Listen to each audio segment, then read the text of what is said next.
우리 하나님 말씀 같이 먼저 읽겠습니다. 로마서 12장 2절입니다. 너희는 이 세대를 본받지 말고 오직 마음을 새롭게 함으로 변화를 받아 하나님의 선하시고 기뻐하시고 온전하신 뜻이 무엇인지 분별하도록 하라. 아멘.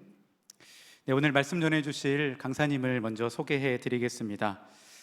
조윤석 교수님은 한국심리학회장, 중독심리학회장, 중독전문가협회장, 국제중독기구 콜럼보 플랜 한국 초대 이사를 역임하셨습니다. 현재는 한국청소년 중독예방운동본부 대표, 그리고 대학생을 위한 마약 및 중독예방센터 연구 및 사업개발원장, 그리고 총신대학교 중독재활상담학과 교수, 한국중독융합학회장으로 섬기고 계십니다. 너무 큰 피해를 끼치는 중독 어떻게 해결해야 할까요? 라는 말씀 전해 주실 텐데, 우리 교수님 나오실 때 우리 큰 박수로 환영하도록 하겠습니다.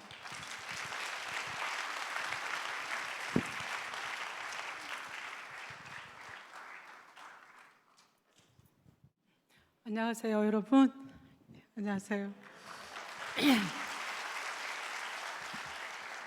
아마 여러분들 오늘 제가 오는 걸 알고 계셨나요? 사실은 오늘 이 자리에 서주게 해주도록 허락하신 하나님께 먼저 영광을 올립니다. 그리고 이 자리에 계시진 않지만 여주봉 목사님께 진심으로 감사드립니다. 사실은 제가 교회 학교에 근무하고 있기 때문에 많은 교회에 가서 이런 강의를 합니다. 근데 이렇게 본 예배를 이렇게 주시는 경우가 사실 드물어요. 오늘 아침 또 이렇게 2부 예배에서 그 귀한 자리를 허락하셔서 사실은 제가 굉장히 책임감이 무겁습니다. 여러분들 지금 뭐 매번 여주봉 목사님 설교 들으시다가 제가 잘못하면 어떡하나, 아까 처음에는 그 생각을 못했어요. 못하고 막 자유롭게 했어요. 그게 좋았던가 봐요. 갑자기 알게 됐어요, 제가 쉬는 시간에. 그래서 어떡하지? 그리고 또 이게 뭐 방송으로 또 나가고 있다고 그러더라고요. 여러분들 방송 보시는 분들 잘 보고 계신가요? 또 뭐 유튜브로도 할 수도 있고 갑자기 멘붕이 됐어요. 이러면 안 되는데. 그래서 오히려 이렇게 좀 자유로울 때 저도 자유롭고 강의도 좀 이렇게 편하게 하는데, 이게 또 우리 여주봉 목사님도 듣고 계실 것 같고, 그래서 갑자기 부담이 확 됐어요. 그래서 어떡하나 이런 생각을 했는데요. 하여튼 제가 앞서 여러분들이 이제 제 소개를 받으셨겠지만 저는 평생을 중독과 관련된 일을 했습니다. 그 알코올도 했고요, 마약도 했고, 도박도 했고, 또 미디어, 인터넷, 스마트폰, 게임 이런 센터를 전국에 만들어서 운영하고 평가하는 그런 업무를 담당을 했었고, 또 제가 대학 교수로 있으면서 센터도 운영을 해보고 상담도 하고 정말 중독과 관련된 일은 다 한 것 같아요. 그래서 아까 여러분들 보셨죠? 어디 회장 중독과 관련된 감투는 다 썼던 것 같아요. 그래서 요즘은 제가 이제 주로 하고 있는 게 지금 이 스마트폰, 게임, 이 미디어 쪽이 정말 심각합니다. 마약이라든지 뭐 알코올이라든지 이런 것들은 제가 말씀 안 드려도 이미 알고 있는 거예요. 근데 알코올 문제를 제가 처음에 이제 이 국가 사업을 할 때 그때 복지부의 모 국장님을 만났어요. 이 문제가 심각하니까 국가에서 관심을 가져야 됩니다, 이렇게 제가 말씀을 드렸더니 국장님이 그러셨어요. 아니, 자기 돈 주고 사 먹는 술 문제까지 국가가 어떻게 감당을 하냐. 이게 30년 전 일이에요. 그래서 제가 이 사업을 하면서 굉장히 힘들었어요. 왜냐하면 이 중독 문제는 국가의 문제가 아니라고 생각을 하셨거든요, 대부분. 그래서 그때 이제 예산을 확보하고 이런 그 알코올 중독자들을 치유하는 기관을 만드는 게 굉장히 힘들었었다. 근데 요즘은 어떠냐? 요즘은 모두 다가 이 중독 문제가 너무 심각하다, 이런 것들에 대해서는 모두 다 공감하시는 것 같아요. 여러분들은 어떠신가요? 여러분들 어떠세요? 심각하죠? 혹시 뭐가 제일 심각한 것 같으세요? 여러분들 지금 경험하기로는 뭐가 제일 심각한 것 같아요?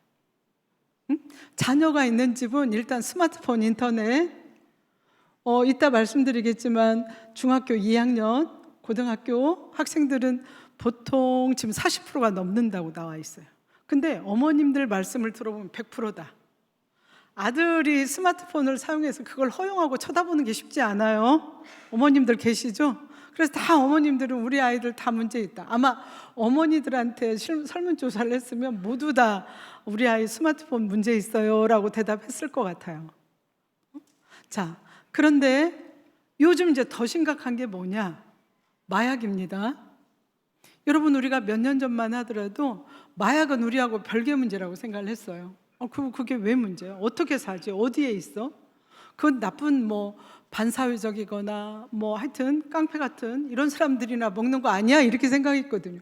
우리 아이가 내가 먹을 거라고는 생각도 안 했어요. 근데 지금 그렇지 않다. 너무 우리한테 가까이 와 있다.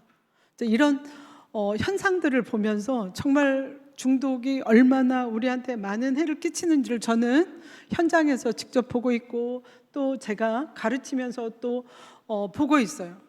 우리 학생들하고 수업할 때 요즘은 노트북을 다 가지고 와서 전 세계를 뒤져요.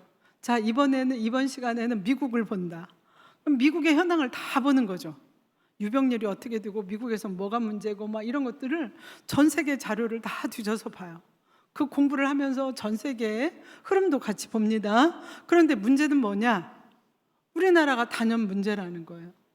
단연 문제가 되고, 여러분들 스마트폰만 해도 미국에 가면 아직 스마트폰 문제 그렇게 머리 아파하지 않아요. 미국에 가면 인터넷 그렇게 문제시하지 않아요. 여러분 미국에 가서 인터넷 한번 써보려고 하세요. 속 답답해서 우리 못 써요. 막 혈압 오르고. 왜? 너무 느려요. 느려 터졌다고 하죠. 제가 한번 출장 중에 한국에 자료를 보내야 돼서 그 식당 주인이 사용하는 인터넷을 한번 써서 자료를 보내려고 한 적이 있었거든요. 못 보냈어요. 작동이 안 돼요. 너무 힘들었어요. 그러니까 우리나라가 IT 강국이 되면서 인터넷, 스마트폰이 어때요? 보급률이 거의 100%예요. 지금 없는 사람은 갓난아기, 또 그 중환자실에 있는 환자 빼놓고는 다 있다는 거거든요. 그죠? 여기 스마트폰 없는 분 계신가요? 없을 거예요, 아마. 스마트폰이 나온 지가 10년밖에 안 됐어요. 여러분 오래된 것 같죠? 올해로 10년째예요. 스마트폰이 생기면서 세상이 바뀌었어요. 특히 우리나라가 더 많이 바뀐 거죠. 네. 좋은 점도 있지만 단점은 더 많다. 이게 지금 우리의 고민인 거죠. 그래서 저는 이제 아까도 말씀드렸지만 처음에는 알코올을 했어요. 그러다가 도박이 문제여서 도박을 했어요. 저는 도박과 관련해서 총리실 공무원도 했어요. 전문직 공무원도. 네. 그러다가 또 미디어 센터도 또 운영도 하고 만들고 지도하고 이런 일들을 평생 해오고 있는데, 요즘 이제 관심 있는 것 중에 하나는 청소년 중독 그리고 마약 문제예요. 그래서 그런 시설들을 만들고 또 그런 기구를 만들고 또 전문가를 양성하고 또 특강을 이렇게 다니고 하면서 정말 중독이 너무 무섭다, 너무 위험하다, 이제 우리한테 너무 가까이 있다, 이런 것들에 대해서 알게 하는 것이 저의 이제 사명 중에 하나라고 생각을 하고 있습니다. 그래서 제가 이제 정말 너무 많이 불려다녀서 어디를 제가 가고 있는지도 모르고 이렇게 가면 거기서 또 강의 들었던 분들이 또 초대를 하고 또 초대를 해서 이제 제가 강의를 하게 되는데, 이전에 그 목사님들 모임에 가서 제가 특강을 짧게 한 적이 있는데 아마 그때 들으시고 우리 교인들도 들으면 좋겠다 이렇게 생각을 하셔서 제가 초대가 된 것 같아요. 아무튼 여러분들 만나뵙게 돼서 반갑습니다. 예, 반갑습니다. 예.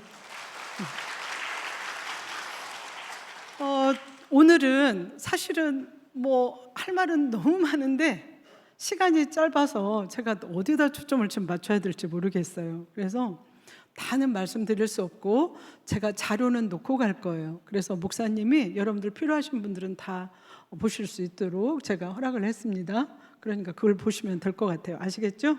그래서 시간 제한 때문에 여러분들이 읽어도 되는 건 그냥 읽고 넘어가도록 하고, 제가 꼭 드리고 싶은 말씀만 드리고 싶은데, 사람들이 이렇게 강의를 가면 궁금해하는 몇 가지 질문이 있어요. 질문을 내라고 하면 공통적으로 질문하고 있어요. 스마트폰 사용 시간을 어떻게 해야 될까요? 게임을 게임 사용 시간을 매일 30분 줘야 될까요? 뭐 이런 공통된 질문이 있어요. 허락을 어디까지 해야 될까요? 그거 말씀드릴 겁니다. 그 다음에 중독이 왜 되나요? 왜 될까요? 이렇게 물어봐요. 왜 되죠? 그것도 제가 잠깐 말씀드릴게요. 그렇다면 어떻게 해결해야 되죠? 이거거든요. 그래서 이 세 가지에 초점을 맞춰서 여러분들이 궁금해하는 거 중심으로 제가 강의를 한번 해보겠습니다. 자, 너무 큰 피해를 끼치는 중독. 요즘은 뭐 제목을 어떻게 할까 막 고민을 제가 너무 많이 해요. 이 강의 올 때마다. 근데 요즘 제가 가지고 있는 생각 중에 하나는 중독이 너무나 많은 피해를 끼치고 있다. 개인으로 끝나지 않는다. 온 가정, 온 사회에 영향을 미치고 있고, 여러분 상당수의 범죄에도 중독이 관여가 되어 있어요. 횡령, 절도 이런 거 도박하고 관련되어 있고요. 살인하는 거, 범죄 유발하는 것도 중독하고 관련되어 있고요. 여러분 음주운전 대표적으로 음주 문제하고도 관련이 있어요. 저는 음주운전을 2번 이상 했다 중독자라고 봐요. 네. 여러분들 주변에서 1번 했다, 2번 했다 중독자예요. 더 이상 말할 것이 없습니다. 그러니까 이게 범죄예요. 왜요? 음주운전이 왜 문제가 되죠? 살인하고 관련이 되어 있어요. 잘못하면 타인을 죽이게 돼요. 음주운전 하다가. 그렇게 문제라고 얘기를 하는데도 한다. 이건 문제가 있는 거죠. 우리나라에서 2가지를 요즘 지키지 않으면 사회생활을 할 수 없어요. 하나는 성폭력이에요. 여러분 성과 관련된 성추행이라든지 뭐 성폭행이라든지 그다음에 뭐 촬영하는 거 몰래 촬영을 한다든지 이런 범죄가 있으면 우리나라에서는 취업을 일단 못해요. 할 수가 없어요. 그 다음에 음주운전 전력이 있으면 취업을 못해요. 여러분들 모르셨죠? 취업을 하더라도 승진이 안 돼요. 그 정도로 엄격합니다. 우리나라에서 이 2가지를 지키지 않으면 앞으로 힘들어요. 여러분들 청문회 할 때도 음주운전 이력 있는 장관들 계속 그거 가지고 뭘 하고 하잖아요. 1번이 아니라 2번이다. 난리가 납니다. 지금은 그게 약간 용서가 되는데 시간이 지나면 지날수록 전 더 안 될 거라고 봐요. 굉장히 높은 도덕성을 요구를 하거든요. 앞으로는. 지금 청문회 하고 있는 분들 그때는 그게 그냥 상시할 수 있는 누구나 하는 일이었을 거예요. 그러니까 했을 거예요. 근데 앞으로는 그런 것들이 용납이 안 돼요. 할 수가 없어요. 그래서 이제 제가 이따도 말씀드리겠지만 아이들을 키울 때 이 부분들 절대 음주운전 하면 안 된다. 그 다음에 성문제 생기면 안 돼요. 그 다음에 도덕적이지 않으면 앞으로 출세하는데 굉장히 지장이 있어요. 여러분들은 자녀들을 좋은 대학을 보내고 좋은 학교 나오면 다 출세하는 줄 알지만 이런 부분에서 본인 관리가 안 되면 앞으로 출세하기 힘들다. 그래서 우리는 아이들을 키울 때 옛날에 우리는 공부만 잘하면 됐어요. 그냥 공부만 잘하고. 근데 앞으로는 아이들은 공부만 잘해가지고는 출세할 수 없어요. 여러분들이 이것도 아셔야 돼요.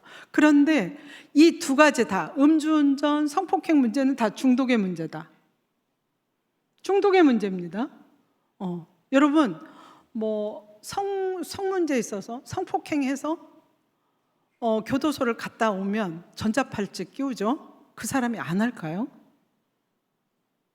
안 할까요? 중독 중에서 이 성중독은 마약 중독 이상으로 그걸 끊기가 힘들어요. 잘 안 됩니다. 되지 않아요. 그러니까 이런 것들에 대해서 우리가 모르고 있다는 거죠.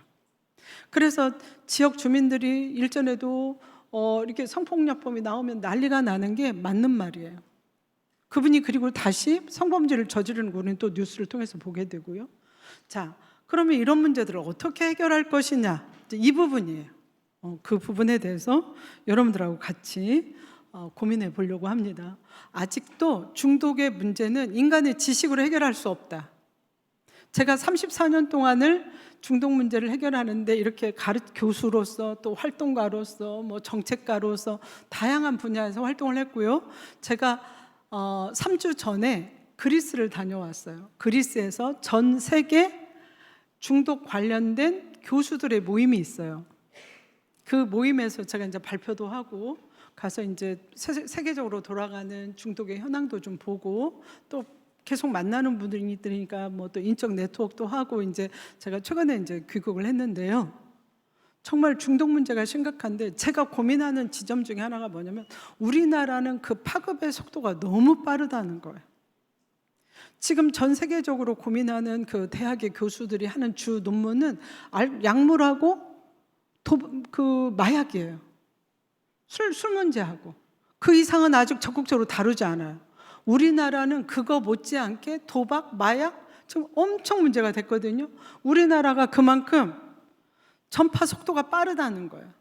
중독이 되는 속도가 빠르다는 거예요. 이게 지금 우리나라의 문제입니다.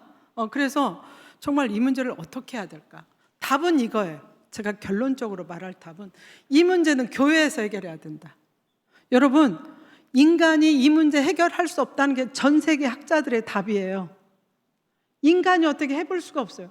이 중독된 상황을 인간이 상담 좀 하고 그분 뭐 관리하고 프로그램 좀 했다고 해서 해결되는 문제가 아니라는 거예요.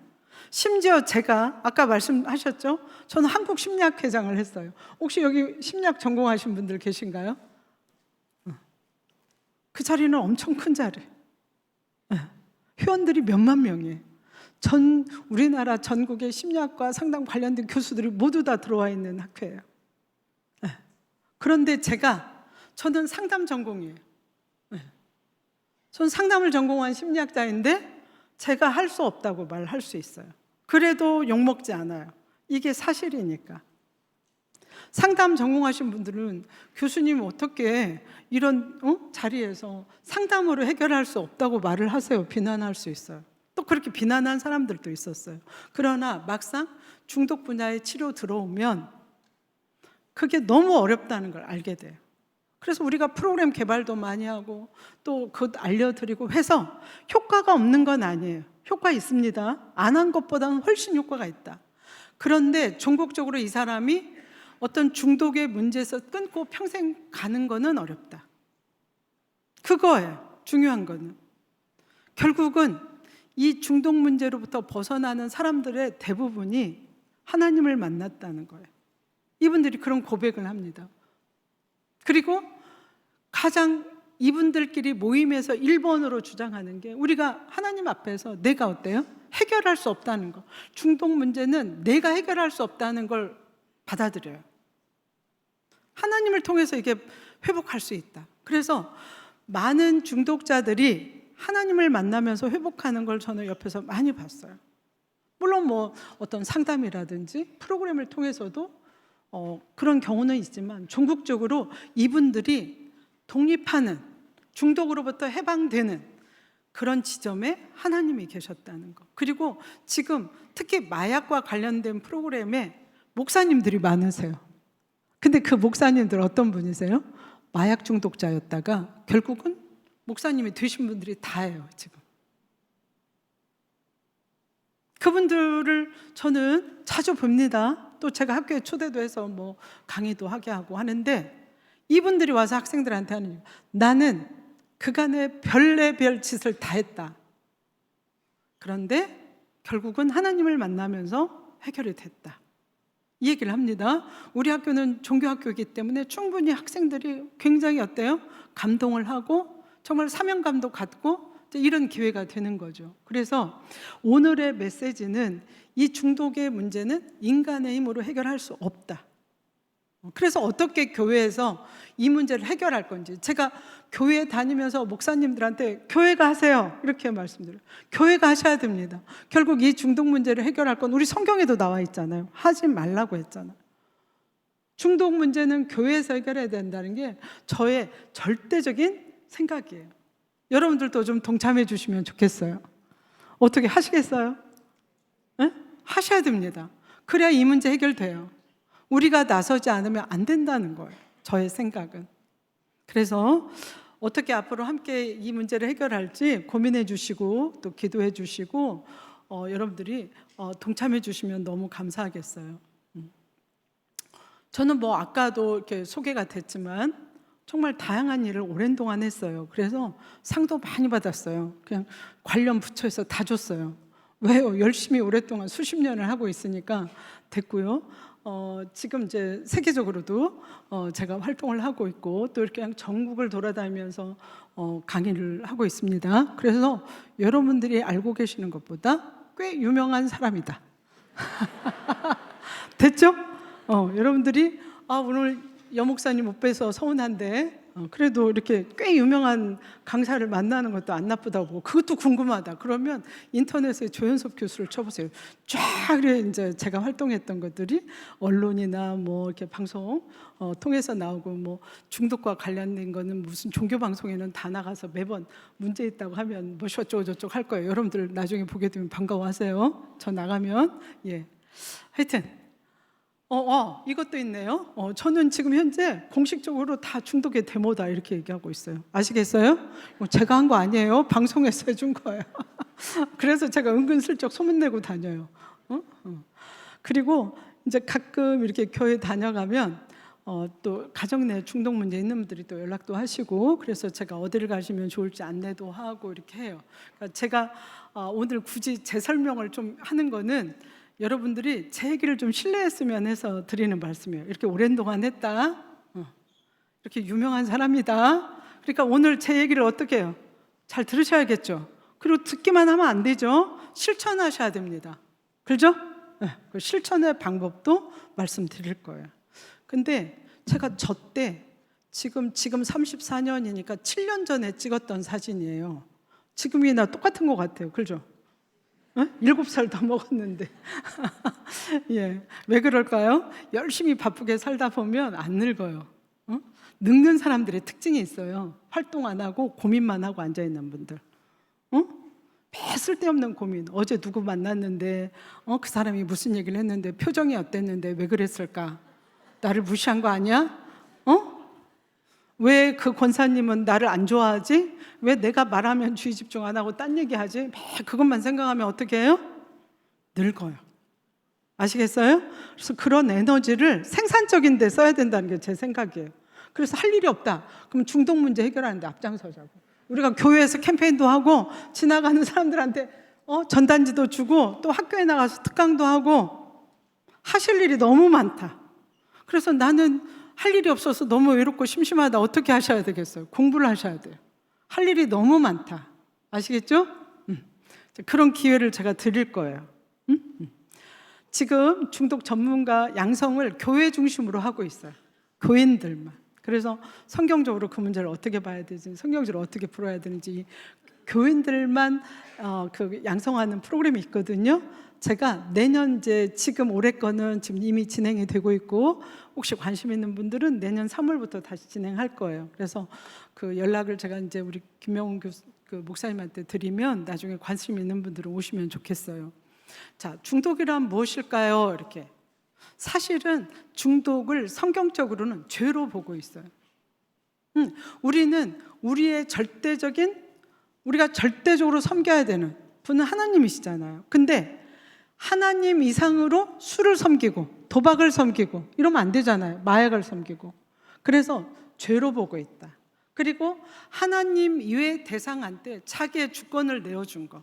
그래서 어쨌거나 이 중독에 대해서 성경적으로도 죄다 이렇게 정의를 하고 있다는 거죠.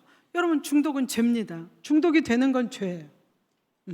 그래서 나중에 우리가 이 중독 문제를 종교적으로 죄로 보고 어때요? 해결해야 된다. 그때 어떻게 해야 되냐? 하나님의 은혜로 해결해야 된다는 거예요. 이게 은혜라는 단어가 너무 좋잖아요.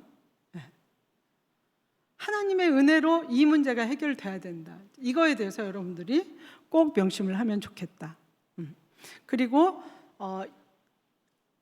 최종적으로 중독에 대한 정의를 우리 목사님들, 종교인들이 내린 정의를 보면 중독은 죄로 인해서 하나님을 향한 사랑을 단절되게 만들었다.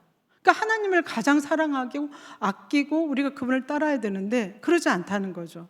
중독된 분은 술이거나 도박이거나 마약이거나 스마트폰이거나 이런 것들을 더 숭배하고 따른다.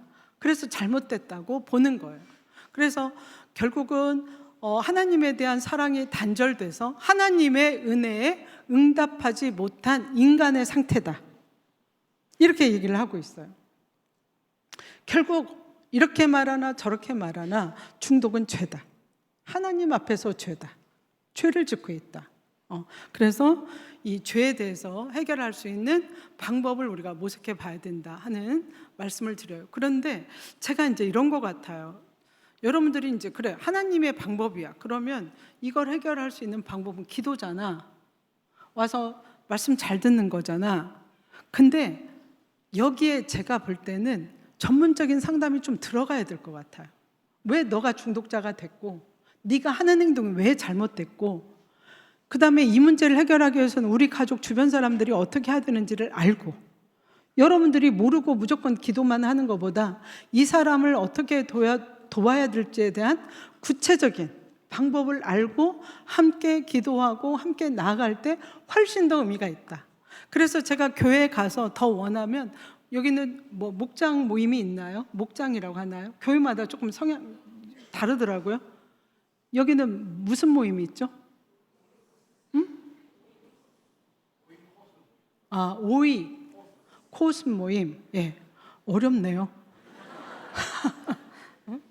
그 모임에서 우리 모임의 중독자 자녀, 중독자 남편이 있을 때 어떻게 할 거냐? 요즘은 여성도 중독자가 많아요. 어떻게 할 거냐? 어떻게 도와줄 거냐? 그런 것들에 대한 구체적인 방법을 좀 알고서 접근하는 게 훨씬 더 그분을 제대로 도와줄 수 있다고 저는 봐요. 그러지 않을까요? 그냥 무조건 우리가 손잡고 기도만 하고 잔소리한다고 되는 거 아니에요. 중독은 나쁘니까 술 마시지 마 이런 것들이 그분한테 꼭 도움이 되는 건 아니에요. 오히려 그 얘기하면 그 사람 안 와요. 가장 듣기 싫은 얘기고 그것 때문에 엄청 욕을 먹고 힘들었거든요. 그럼 뭐라고 우리는 그 사람을 도와줄 건가? 그리고 실제로 가족 중에 중독 문제가 있어도 오픈하지 않아요. 교회 다니시는 분들이. 그 문제 때문에 왔는데도. 왜? 흉이 될까 봐. 그리고 남편이 중독자이면 사람들이 잘못 생각하는 게 하나 있어요. 부인이 잘못해서 그런 거 아닌가? 특히 시어머니는 네가 잘못해서 네가 남편이 하자는 대로 했으면 술 안 마실 텐데 왜 안 하니? 그래서 부인을 비난해요. 그런 중독자하고 사는 부인은 너무 힘든데 누구도 그걸 이해하지 않는 거예요. 네가 잘못하니까 남편 술 마시는 거 아니야? 이런 식으로 많은 얘기들을 합니다. 우리가 모르니까. 그런데 술은 본인이 마시고 싶어서 마시는 거예요. 아시겠어요? 부인이 안 마시고 싶은 술 먹으라고 준다고 마시겠어요? 그런 일이 어디가 있어요? 못 마십니다. 힘들어서. 응? 어제 저녁에 이제 요즘 뭐 날이 더워서 모임이 있었는데 삼계탕을 먹으러 갔어요. 삼계탕을 먹으러 갔더니 그 집이 유명한 이제 삼계탕 집인데 인삼주를 한 잔씩 줬어요. 우리한테 인삼주를. 그러면 거기 있는 여러분들 중에 다 술을 마시지 않아요. 그렇죠? 저는 절대로 마시면 안 되는 사람이잖아요. 저는 안 마시고. 또 어떤 분은 한 모금만 해도 얼굴이 빨개져요. 그러니까 못 마시고. 또 어떤 분은 다른 사람 거 다 갖다 마셨어요. 안 마신 거. 남은 거. 네. 못 마시는 사람한테는 그것이 아무리 몸에 좋고 좋은 거라고 해도 못 마셔요. 여러분 누가 강요해서 술 마시는 거 아니에요. 그래서 제가 이렇게 봤어요. 어떻게 하나. 그랬더니 저도 안 마시고 앞사람도 자기는 수저로 떠서 먹었어요. 그분은 나는 인삼주 맛이 어떤가 보기만 한다. 근데 마시면 자기는 너무 힘들다. 막 두들기가 난다. 그랬어요. 그래서 저도 이렇게 놨어요. 저쪽에 앉은 분이 나오시더니 이거 안 마시는 거예요? 다 갖다 마셨어요. 그분 괜찮다고 하셨어요. 자, 아무나 술 못 마셔요. 그러니까 누구 때문에 술 마시는 건 없어요. 자기가 마시는 거에 대해서 주변의 가족들이나 부인은 이유도 없이 비난을 받고 그거를 숨겨야 되고 부끄러워야 되는, 그리고 죄인인 것 같은. 그래서 이 중독자 부인들이 와서 그런 호소를 해요. 내가 뭘 잘못했을까요? 교수님 어떻게 하면 우리 남편이 술을 안 마실까요? 근데 중독자들은 되게 나빠져요. 나중에 자기가 술 마시는 이유를 자꾸 남의 탓으로 돌리고 싶어요. 이분들을 만나면 이분들을 둘러싸고 있는 모든 사람은 나빠요. 상사 나빠요. 저한테 와서 그래요. 우리 상사하고 교수님도 일하면 술 마실걸요? 이렇게 말해요. 그 상사 알면 엄청 억울할 거예요. 우리 부인하고 한번 살아보세요. 얼마나 답답하고 힘든지. 우리 부인하고 살아도 교수님 술 마실걸요? 그러니까 자기 주변 사람 있는 사람들을 다 나쁜 사람을 만들어. 왜? 자기가 술 마셔야 되는 거에 대해서 정당화를 해야 되거든요. 그런데 그 소리를 반복적으로 듣잖아요. 그럼 부인이 처음에는 아니라고 부정하다가도 혹시 나 때문에 마시나? 내가 뭘 잘못했을까?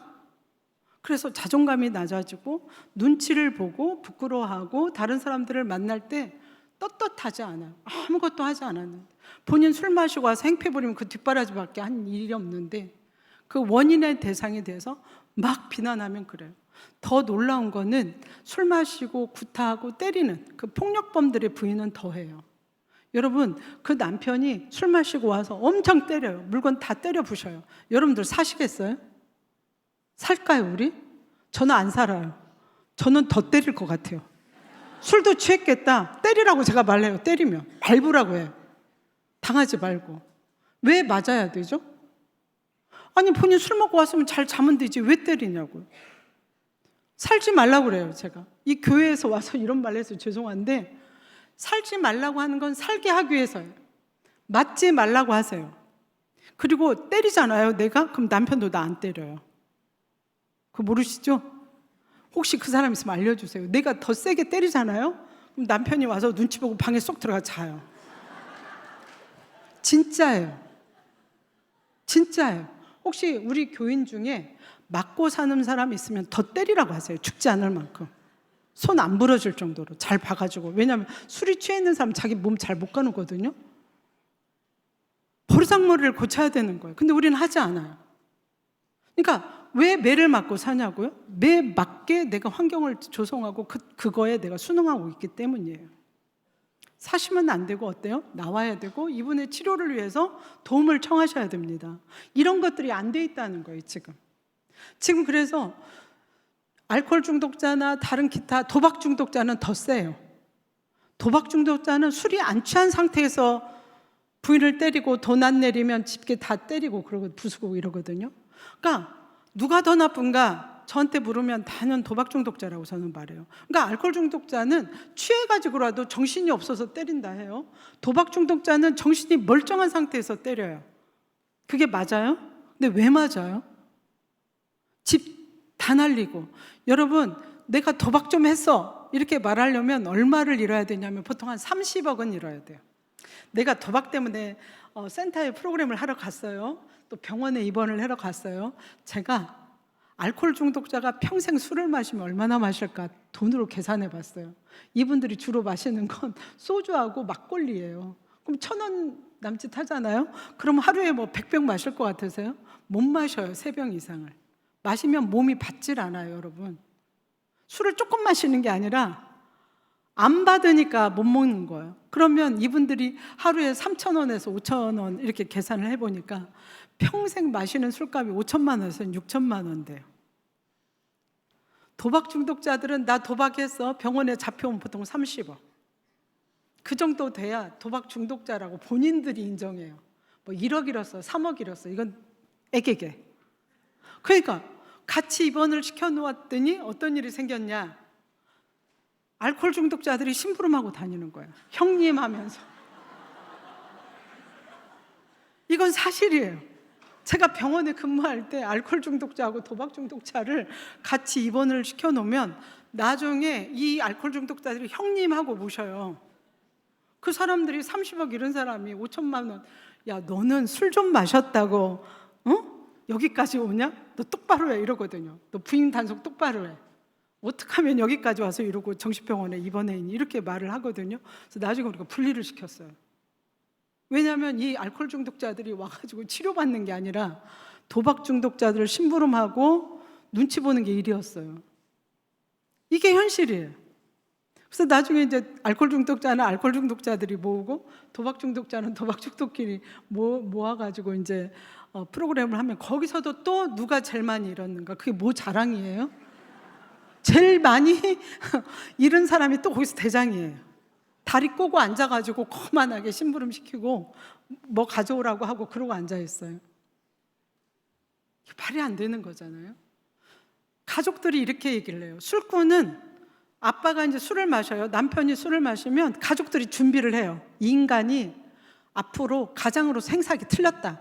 그래서 아파트 술 먹었을 때 꼬드겨가지고 엄마 앞으로 이름 올려요. 명의 바꿔요. 적어도 이 인간이 술 먹고 가가지고 잘못 사인해서 집 날리는 꼴은 보고 싶지 않거든요. 그거 해요. 그 다음에 가족들이 준비를 해요. 우리 아버지가 돈을 못 벌고 가장으로서 역할을 못할 것 같으니 우리가 어떻게 하자. 각각 준비를 해요. 엄마는 무슨 일을 하고 자녀들은 어떻게 하고, 이걸 완급 조절을 할 수 있는 시간이 있어요. 보통 우리가 알코올 같은 경우는 중독이 되는 시간을 만 20세부터 마시기 시작하면 20년 후에, 빠르면 15년, 늦으면 20년을 봐요. 그러니까 대학교 때부터 마시기 시작하면 보통 30대 후반에서 40대 초반쯤에 중독 문제를 보이고 병원에 입원하게 돼요. 그런데 여성은 그 반절이에요.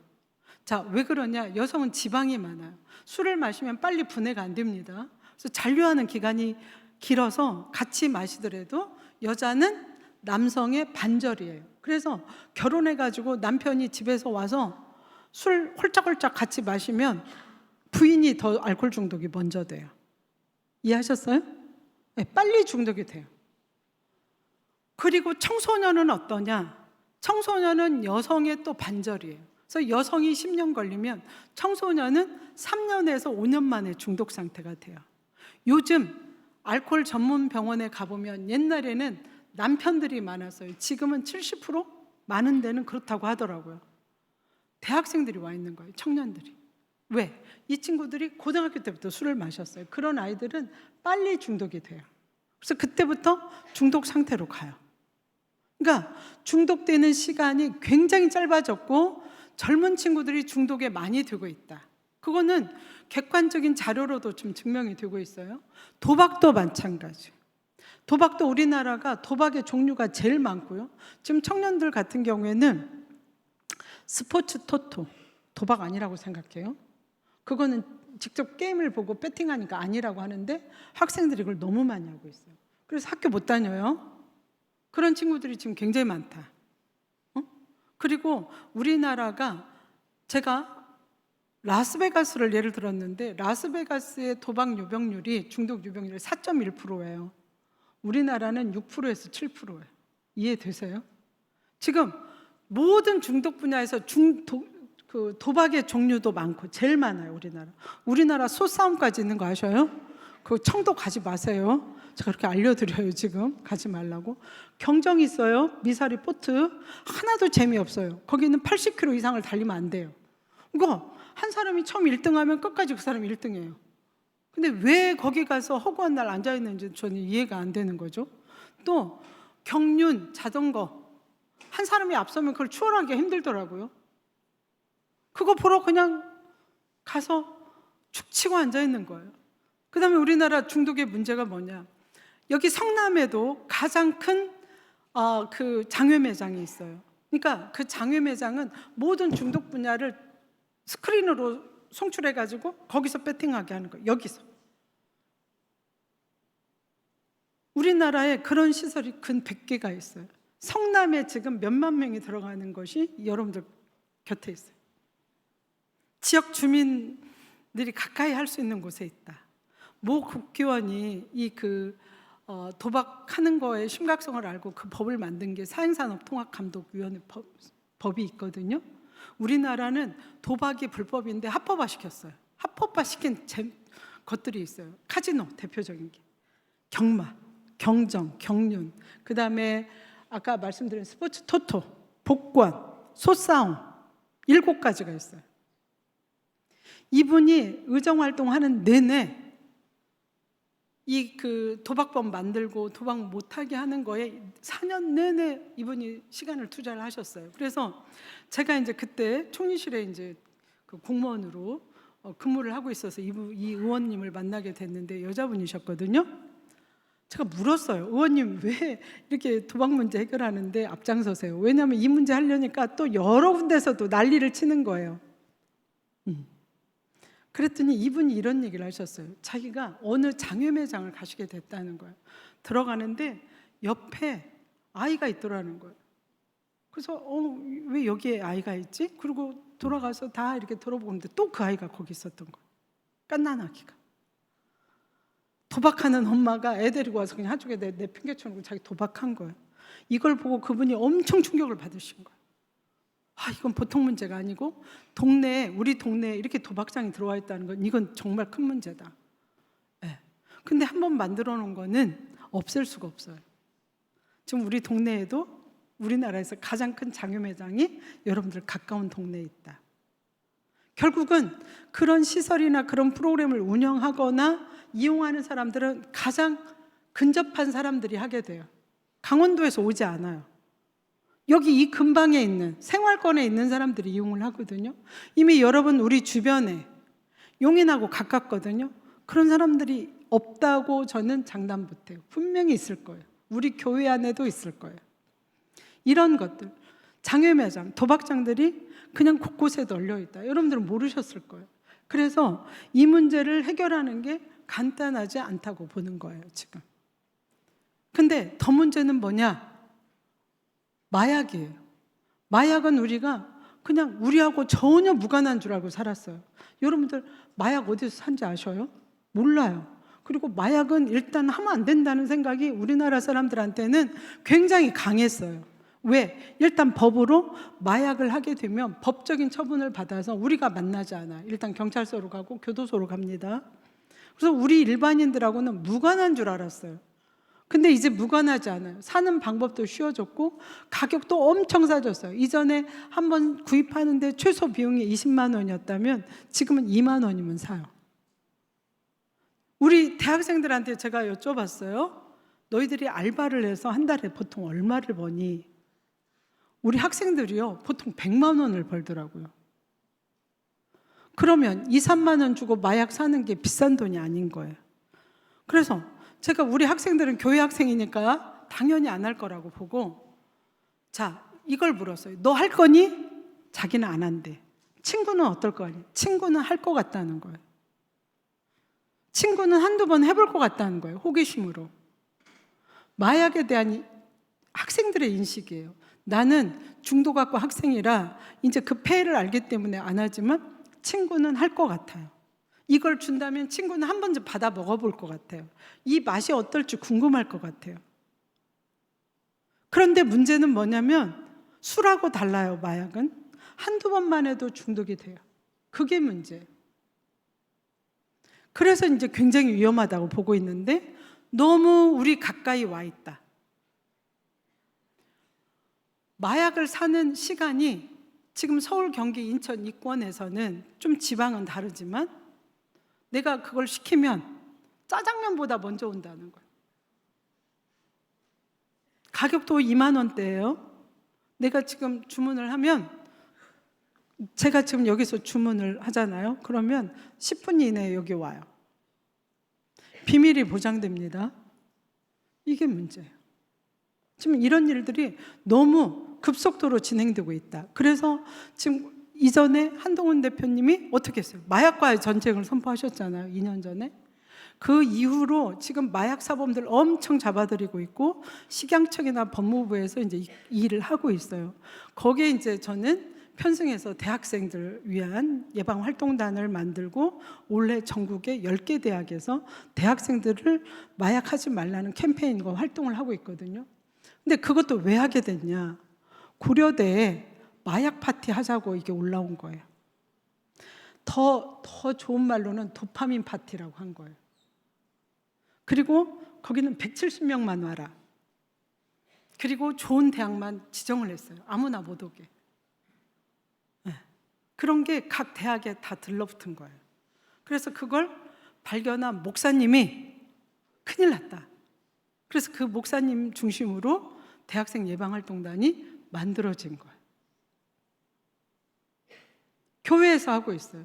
거기에 이사장님도 유명한 장로님이시고 거기에 참여하시는 교수님들도 다 장로 이상의 직함을 가지신 분들, 변호사고 누구고 다 일단 교회를 다니고 있는 사람들 중심으로 만들어진 거예요. 어쨌거나 교회가 해야 된다는 생각, 그게 붙었을 때 아무도 관심 갖지 않았지만 목사님이 관심 가진 거예요. 이건 안 된다.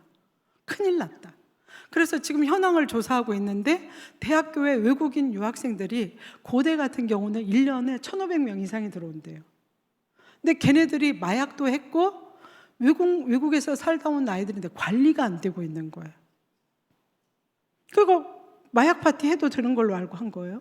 지금 또 문제는 뭐죠? 외국인 노동자들이 엄청 밀려오고 있어요. 네. 그분들 관리가 안 되는 거예요. 그분들은 이미 마약을 했거나 지금 일하면서 힘드니까 마약을 사용하고 있다는 거예요. 근데 그게 지금 관리가 안 되고 있다. 그래서 그냥 퍼진 거죠. 또 하나는 이 마약의 주 사용처가 어디냐면 살 빼는 거예요. 지금 우리가 살 빼려고 먹고 있는 젊은 우리 여학생들, 그게 다 마약 성분이야. 그러니까 결국 끊으면 요요 현상도 생기고 다시 살을 뺄 수가 없어요. 이렇게 마약 성분이 들어있었기 때문에. 그 다음에 여러분들 펜타닐이라는 아주 그 마약 독성이 가장 센 게 있어요. 그거는 의사들이 처방해서 우리가 먹고 있어요. 지금 너무 이게 아이러니하죠.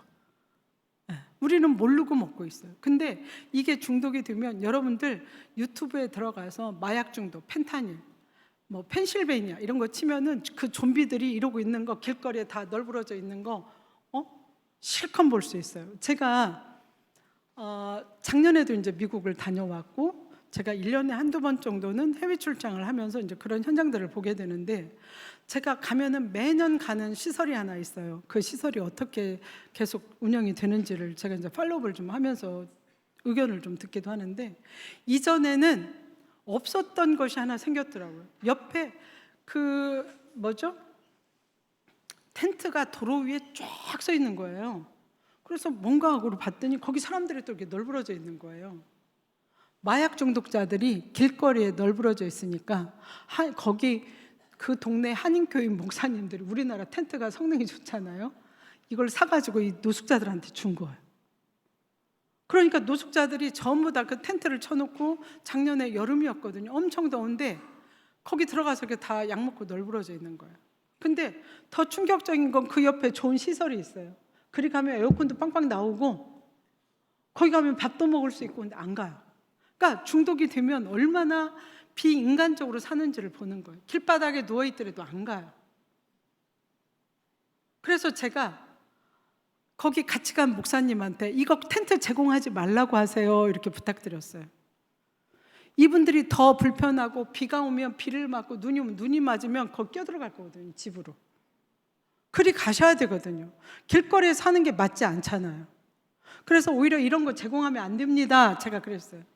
지금은 이게 일회성적으로 굉장히 도움이 될 것 같지만 장기적으로는 어쨌거나 저분들이 저 시설에 들어가서 교육도 받고 인간답게 사는 걸 배울 때 이 사람들이 회복되지, 텐트 제공해서 그 안에 잔다고 해서 회복되지 않는다고 보는 거죠. 자, 아무튼 그런 일들이 미국에만 있을까요? 우리나라 없을까요? 저는 몇 년 안에 우리나라에서도 그런 좀비 같은 아이들이 길거리에 저는 있을 거라고 봐요. 너무 많이 들어오고 있거든요. 그리고 학생들을 만나보면 옛날에 마약 그러면 굉장히 무섭게 생각을 했어요. 두렵고. 근데 요즘은 애들이 그냥 한 번쯤 해봐도 되는 거? 유명 연예인들 다 하던데? 그 좋은 거 아니에요? 우리는 못 구해서 못 먹지, 누가 준다면 한 번은 해보고 싶다. 학생들이 다 그렇게 대답하는 거예요. 두려움이 없어진 거예요. 너무나 이전에는 심리적으로 굉장히 거리감이 있었는데 지금은 해볼 수 있다. 누가 준다면 한번 해보겠다. 이렇게 심리적으로 가까워졌다는. 그래서 여러분들의 자녀들이 할 수 있다는 거예요. 여러분들 집에 가서 그래서 아이들한테 꼭 얘기하셔야 돼요. 친구가 음료를 주거나 이거 기분 좋은 거야 라고 주면 절대 마시면 안 된다고 말씀드려야 돼요.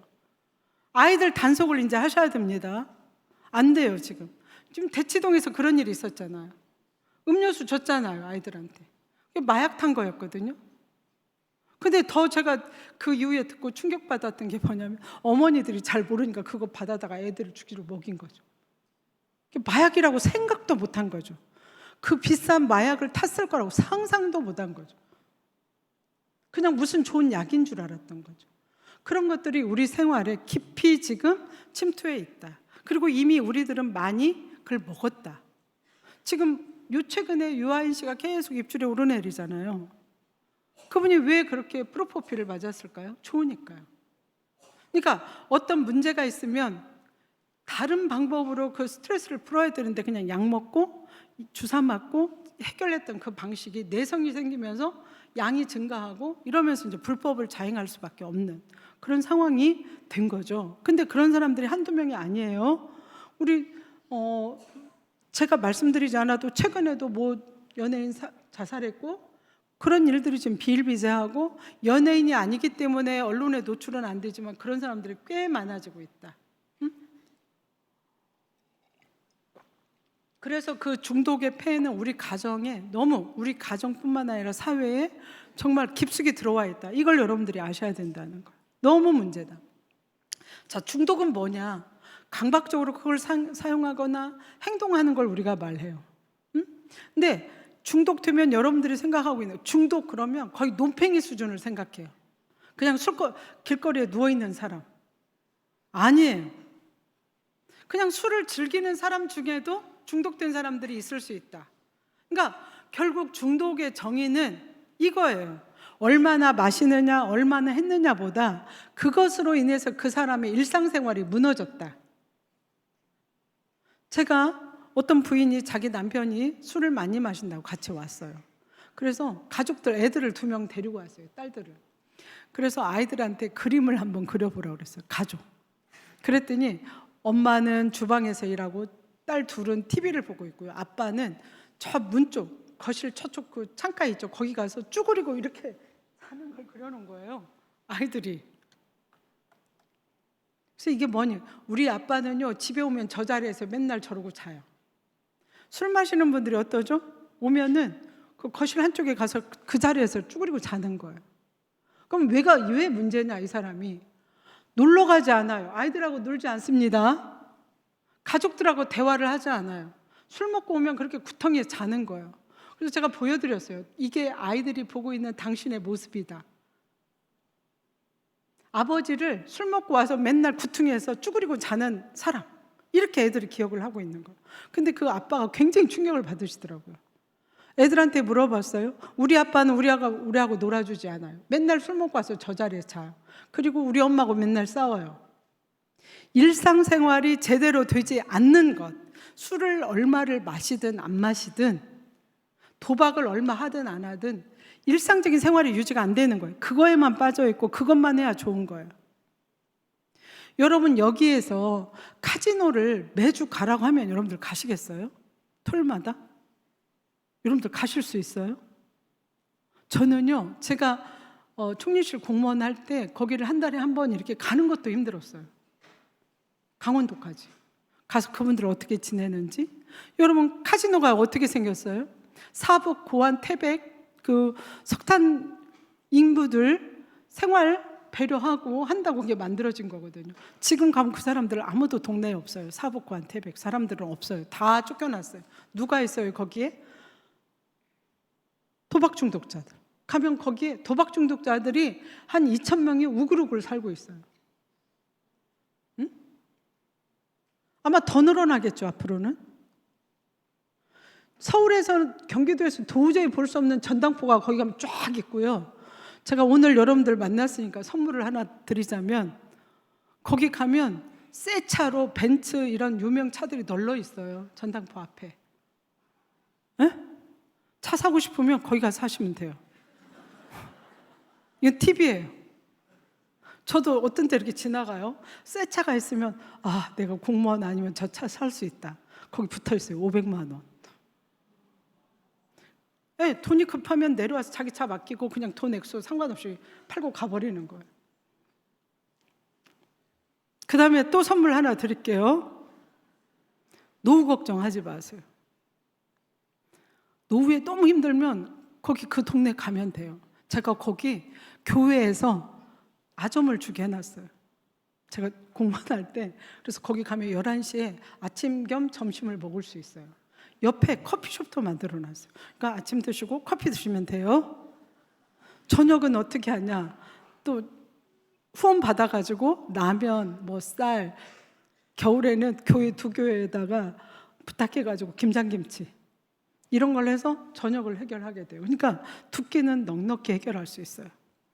그뿐만이 아니에요, 여러분. 지금 내가 노후가 너무 걱정된다 하시는 분들이 있으면 제가 선물 드리는 거예요.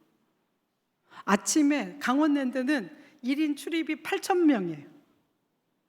8,001번부터는 어떻게 해야 돼요?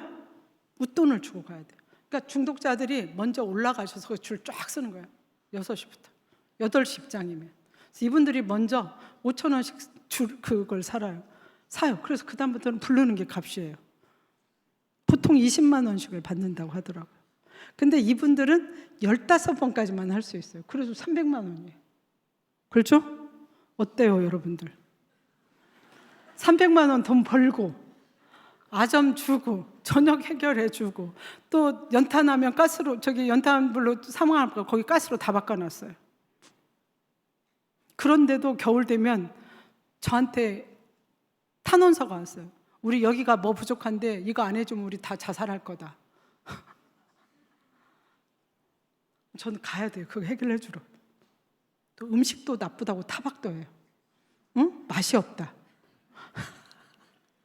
예산을 증액해서 맛있는 거 해줘야 돼요. 지금 같으면 삼계탕 해줘야 돼요. 이제 몇 번 나갔을 거예요. 저도 거기 가서 삼계탕 몇 번 먹었거든요. 닭다리 이만한 거 하나씩 넣어가지고.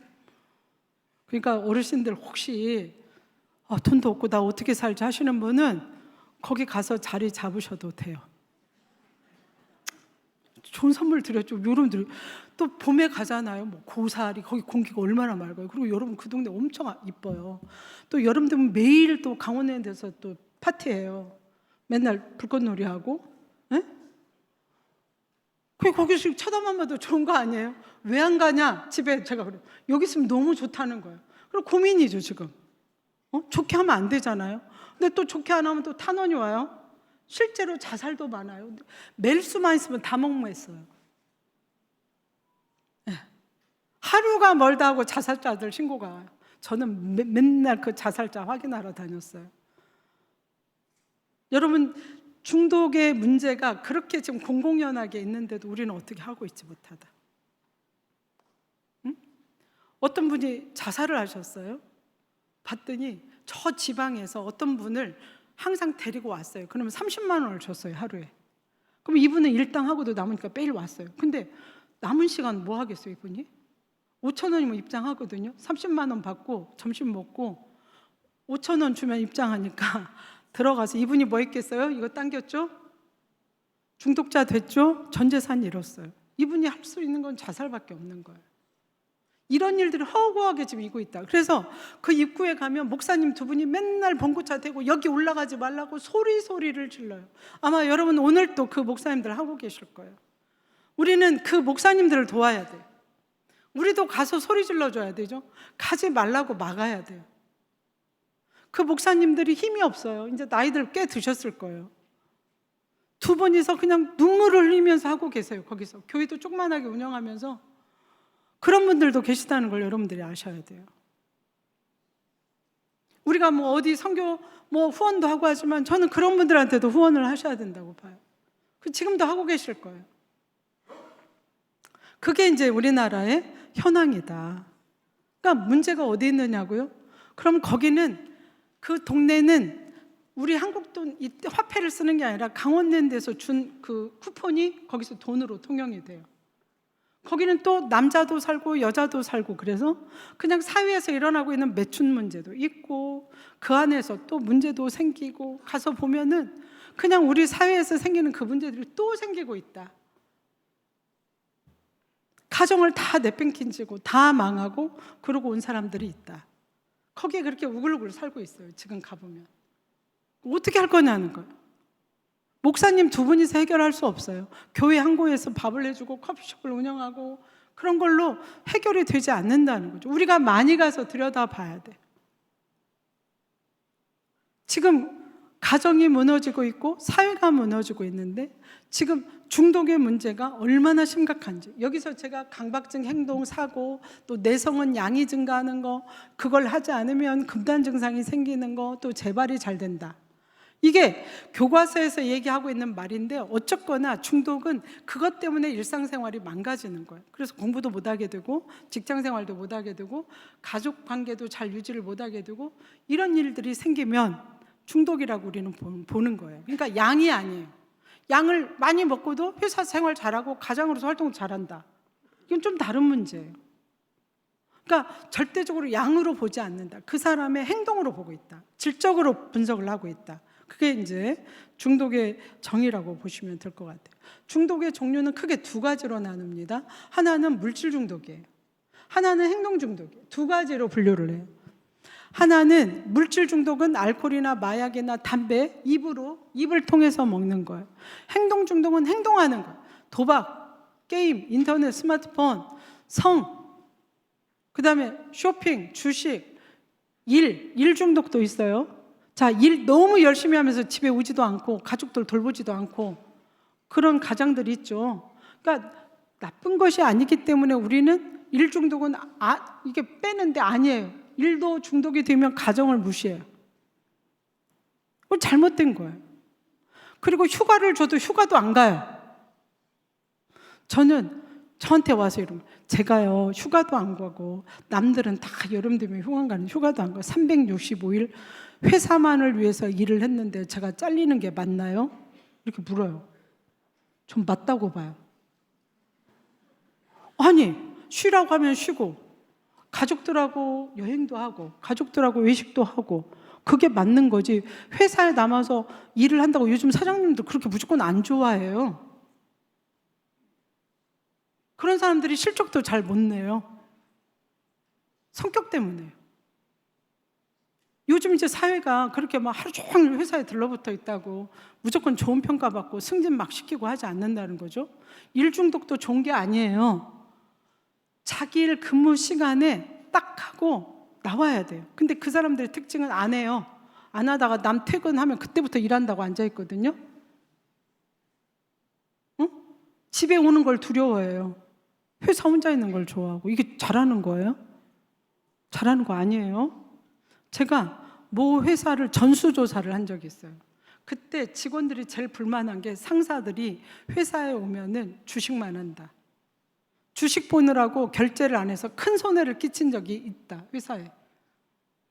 그러니까 스마트폰은 인터넷은 규제가 되는데 스마트폰은 인권 때문에 규제가 안 돼요. 다 그걸 올려놓고 주식을 다 켜놓고 주식만 보고 있다는 거예요. 응? 그러니까 이게 그 사람들이 그러면 퇴근을 안 해요. 또 이제 남들 퇴근하면 그때부터 일한다고 앉아서 회사 시원하죠? 누구 뭐라고 안 하죠? 부인 잔소리 안 하죠? 안 가요. 그러니까 집에 안 가는 사람들의 특징이 있어요. 꼭 일을 열심히 해서 그러지 않아요. 혹시 여기 사장님들 계신다면 늦게 야근 잘하고 또 집에 잘 안 가는 사람 있으면 개인 면담 꼭 하셔야 돼요. 부부관계가 어떤지 가족관계가 어떤지. 아시겠어요? 우리 웃으시는 이유가 뭐예요 지금? 제가 크게 웃으셨거든 두 분이. 왜 웃으셨어요? 사모님이 엄청 공감하시던데? 왜 하셨어요? 지금 남편분이신가요 옆에? 일한다고 회사에서 잘 안 오셔요? 아니 그러니까 은근히 남자들이요 집에 가면 애 봐야죠. 부인 잔소리 하죠. 오면 애도 보라고 귀찮으니까 회사에서 일한다고 안 가셔요. 그런 분 꽤 많아요. 일을 해서가 아니에요. 그리고 일석이조거든요. 회사에서는 또 야근 수당 받고. 나라면 쫓아내 버려요. 내가 사장이라면. 응? 그러니까 남자들이 너무 좋은 거잖아요. 잔소리 안 받고 또 부인은 거기에 감동하고. 그래서 오면 또 막 대접하고 놀고 온 사람. 지금 이런 사단인데 저녁 늦게까지 꼭 일한다고 일한 거 아니라는 거 아셔야 돼요. 왜 이분이 회사에서 늦게 올까를 잘 분석을 해봐야 돼요. 왜 안 올까? 애기 보기 싫으니까 안 올까? 내가 잔소리 하니까 안 올까? 이건 중독이에요. 왜? 가장으로서 자기 책임을 못하고 있기 때문에. 이해하셨죠? 늦게 다니는 사람들 지금부터 근무 시간에 열심히 하시고 제대로 퇴근 시간에 잘 퇴근하시길 바라요. 그게 잘 사는 지름길이고 정상인이에요. 잘못하면 중독자로 몰릴 수 있어요. 아시겠어요? 일 열심히 하고 중독자로 몰릴 수 있어요. 응? 몇 시에 퇴근하세요? 주로 몇 시에 퇴근하셔요? 제때 퇴근하셔요? 응? 왜 대답을 못 하시는 거예요, 지금? 이 수상한 거예요, 지금 이게.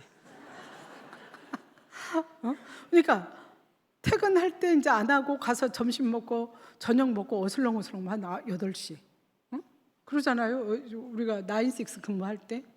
그럼 2시간 벌써 먹었어. 거기서 뭐 한두 시 하면 10시. 그럼 4시간은 초과 근무 수당이 붙어. 그리고 집에 오면 애들 다 자. 부인도 피곤해 자. 아무도 관여 안 해. 이런 게 어디가 있어요? 너무 좋은 거 아니에요? 그래서 늦게 가는 경우도 있다. 아시겠죠? 다 꼭 회사 일만 하지 않는다. 의심을 하셔야 돼요. 매번 느껴. 어쩌다 회사 일이 있어서 뭐 한두 번 늦는 건 그럴 수 있어요. 근데 상습적으로 늦는다? 중독. 그렇게 보셔도 안 늦어요. 억울한 사람은 저한테 연락하세요. 제가 충분히 증명해 드릴 수 있어요. 저 이렇게 중독을 나눈다는 거예요. 자, 그래서 우리나라 실태 어떨까요? 하고 제가 봤어요. 중독의 실태, 지금 국가에서 얘기하고 있는 4개 중독에 대해 1200만 명. 지금 더 많이 있는 성중독이나 주식중독 뺐어요. 이렇게 많아요. 근데 중독의 대상자가 1200명이면 1200만 명이면 우리 전문가들은 우리가 상담해 줘야 되는 인원수를 여기다 3을 곱해. 3600만 명. 인구의 전체 인구의 60-70%가 중독의 직간접적인 피해를 받고 있다. 자, 대표적으로 이런 거예요. 스마트폰 때문에 엄마하고 매 싸워요. 그럼 지나가는 아빠가 막 뭐라고 해요. 그냥 하게 좀 두지 왜 애를 잡냐고. 그럼 또 부인이 둘이 또 막 싸워요. 그렇죠? 그래서 한동안 또 말을 안 해요. 다 피해를 봐요. 그러다 보면 다 상처를 입게 되고, 그래서 나중에 어때요? 부부관계가 나빠지고 가정환경도 나빠지는 경우를 꽤 많이 봐요. 그래서 우리 상담사들이 전문가들이 관리해야 될 대상이 3천만 명 이상이라고 보고 있는 거예요. 여러분들이 중독 공부를 하면 할 일이 엄청 많아질 거예요. 그래서 나 지금 이제 애들도 다 크고 여력이 있어. 뭔가 좀 봉사활동 하고 싶어? 하는 사람들은 중독 공부를 꼭 한번 해보길 권해요. 할 일이 너무 많습니다. 보람도 있을 것 같고요. 또 실제 하시는 분들이 그렇게 말씀하셔요. 그러니까 우리가 아는 만큼 도와주거든요. 그죠? 아는 만큼 도와줘요. 자, 이렇게 많다라는 거고요. 자, 그냥 유병률은 자료 드린 거 보셔요. 엄청 높다, 유병률. 이렇게 많아요. 청소년들 음주하는 거 요즘은 이제 제 술 마시네 이것이 그게 문제도 아니에요. 그냥 그러는갑다 하고 우리도 지나가요. 여자들도 이렇게 많이 마셔, 청소년들이. 그러니까 남자 청소년이 술을 마시게 되면 3년에서 5년 후에 중독자가 되는데 여성이면 1-2년 사이에 중독이 돼요. 여자아이들, 중학생들이 술을 마시기 시작하면 이렇게 짧은 시간 내에 중독이 된다는 거죠. 근데 앞서서도 말씀드렸지만 한번 중독되면 죽을 때까지 지속된다. 이게 문제라는 거예요. 자, 지금 이런 중독 유병률은 자료 보셔요. 그 밴드에 올려놓으신다고 하셨거든요. 보시면 될 것 같아요. 어쨌거나 이렇게 많다. 마약 중독자들 이렇게 많다. 지금 우리는 모르고 있지만 우리 주변에 널려 있다. 제가 20년 전에 뭘 했냐면 이 마약 약물을 얼마나 하는지 그 단속반으로 제가 참여를 한 적이 있었어요. 그래서 그때 보건소장, 뭐 또 서울시의 뭐 약물정책 과장 뭐 이런 분들하고 저 한 5명이 그 활동을 한 적이 있는데 어디서 했냐면 홍대에 갔어요. 홍대에 가면 일주일에 하루는 밴드를 하나 사면 홍대 2,000개 이상의 그 술집 뭐 이러저런 그 놀이할 수 있는 그 공간들이 있는데 그걸 무료로 가요. 그때 제 기억에 한 12,000원 정도 줬던 것 같아요. 그래서 고무밴드를 차면 내가 들어갈 수 있는 곳을 가요. 거기는 12시부터 줄을 서요. 그래서 이제 우리는 마약이 어떻게 흘러가는 거를 보러 들어가는데 우리를 못 들어오게 하는 데도 있어요. 어른들은 그 거절당해, 오지 말라고. 그래서 이제 겨우 허락하는 데를 가서 보는 거예요. 근데 거기를 가면 담배하고 맥주하고 놓여 있어요. 그냥 먹는 거예요. 근데 그때 술이 많이 취하고 한 아이한테 어떤 남성이 가서 손에다 뭘 줘줘요. 그게 마약이. 걔는 뭔지 모르고 그거 먹고 더 기분이 좋은 거예요. 근데 이 사람들이 그런 아이들을 대상으로 몇 번 준대. 무료로. 그 다음에 얘는 어떻게 되죠? 그걸 먹어야 되는 거예요. 그래서 얘가 나중에는 그걸 돈을 주고 사기 시작해요. 가격이 점차 올라가요. 얘 중독되는 정도에 따라서. 그래서 나중에 뭘 하죠? 매춘을 해야 돼요. 여러분, 마약하고 성은 불가분의 관계예요. 남자친구가 마약을 했다? 여자도 마약을 하고 있다고 보면 안 틀려요. 성적인 문제로도 마약을 하는 경우가 더 많거든요. 그러니까 얘는 나중에 매춘을 해야 돼요. 그래서 얘가 약값을 벌고요. 그거에 따라서 약을 줘요. 성노예로 만드는 거죠. 그게 수십 년 전부터 있었어요. 그래서 그때도 제가 이 그 약물이나 마약 문제는 우리나라에서도 청정국이라고 할 수가 없겠구나 하는 생각을 했었거든요. 근데 청정국이라고 했어요. 이제 완전히 무너졌어요. 이제 너무 무서우니까 마약과 전쟁을 선포한 거예요. 이건 전쟁 수준으로 대처를 해야 된다. 자, 여기 보면 이제 이렇게 상세하게 제가 이렇게 국가에서 낸 자료들을 좀 정리해서 여러분들한테 드리니까 한번 보셔요. 다 스마트폰. 스마트폰도 여러분 여기 보시면 더 문제는 뭐냐면 청소년들 같은 경우는 지금 한 40% 정도 된다고 얘기를 하고 있는데 누가 더 문제냐? 얘 문제예요. 유아동. 유아동은 0세에서 9세까지예요. 초등학교 입학 전까지. 그리고 성인 23%인데 영유아 25%. 근데 생각을 해보세요. 제가 계속 말씀드렸어요. 한번 중독이 되면 평생 죽을 때까지 중독 상태가 간다. 그러면 지금 영유아 9세 이전에 중독된 애들은 평생을 앞으로 이 아이들, 지금 태어난 아이들이 평균 120년에서 150년을 산대요. 앞으로 일단 100년 이상은 살 거래요. 그럼 얘는 평생을 중독 상태로 살아야 되는 거예요. 그걸 누가 그렇게 만들었냐? 부모가 그렇게 엄마가. 요즘 유모차에 이 그 핸드폰, 스마트폰 거치대가 없으면 안 팔린다는 거 아니에요? 누가 만들었냐고요? 부모님이 만들고 있는데 모르고 주시는 거예요. 절대로 만 2세, 조금 길게는 3세 이전에 TV, 그리고 이런 거 물어봤어요. 아이패드, 이런 거 보여주면 안 돼요. 저는 아이패드 가지고 공부를 하고 하는 거 저는 절대적으로 반대해요. 애들이 책을 보고 생각을 하면서 공부를 잘하고 못하고의 중요한 잣대가 뭐냐면 글을 읽고 해독 능력이에요. 얘가 생각을 할 수 있는가? 이게 중요합니다. 근데 미디어를 통해서 한 아이들은 그때그때 재밌으니까 했을지 모르지만 생각하는 사고력, 깊이 생각하는 능력이 발달이 안 돼요. 미안하지만 혹시 이 사업하고 있는 분들은 저한테 항의를 하셔도 괜찮아요.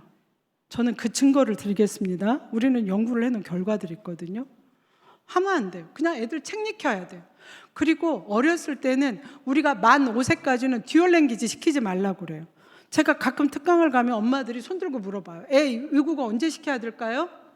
만 5세 이전에 시키면 안 돼요. 그러니까 집에 애들이 걸어가 다닐 때 영어 틀어놓는 거 안 돼요.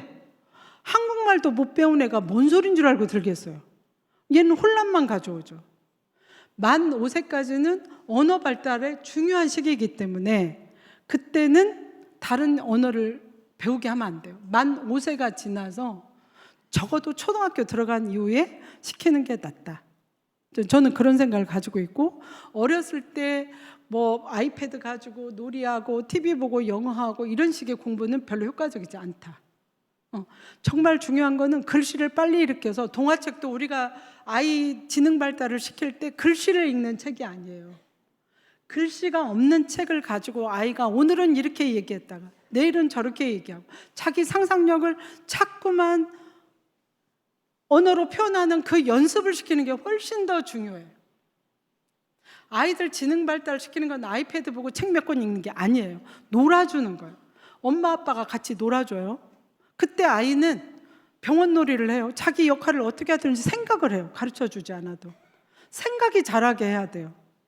그냥 아이패드 이런 거 보여주고 공부시키고 책 몇 권 읽었다고 그래서 얘가 지능이 발달한다? 아니에요. 단호하게 저는 아니라고 말할 수 있어요. 아이들이 어느 정도 성장하고는 모르지만 어렸을 때부터 아이패드나 이런 그 자극에 노출된 아이들은 나중에 일단 독서를 안 해요. 교과서를 보는 게 너무 힘들어요. 색깔 있고 음악 안 나오고 스피드하지 않으면 아이들은 그거를 천천히 하는 거에 대해서 엄청나게 불편감이 있어요. 그래서 어렸을 때 이런 그 아이패드라든지 이런 스마트폰을 통해서 독서를 하게든지 공부를 하게 하든지 뭐 영어 공부를 시키는 건 저는 개인적으로 반대입니다.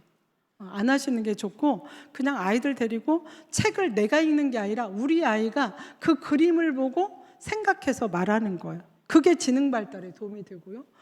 부모님하고 놀면서 역할놀이를 하는 것도 엄청 도움이 돼요.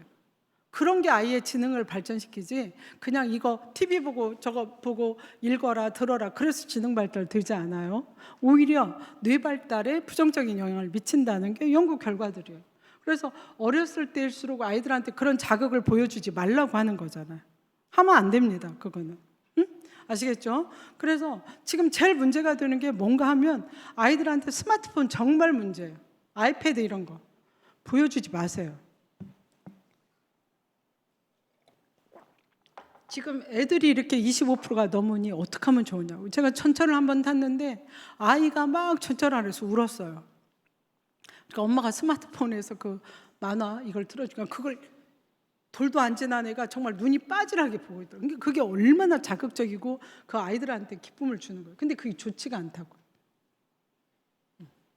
그런 자극들이 뇌에 들어가면 아이들은 그 이상의 자극이 주어지지 않으면 기쁘지 않아요. 여러분, 중독된 사람들의 특징 중에 하나가 뭔지 아세요? 거의다가 우울증을 갖게 된다는 거예요. 우울하고 불안하고 많은 정신과적인 문제를 갖게 돼요. 우울할 수밖에 없어요, 여러분. 내가 어떤 게임에 굉장히 즐거움을 느꼈으면 그 이상의 자극이 아니면 즐겁지 않아요. 우리 뇌는 그렇게 되어 있어요.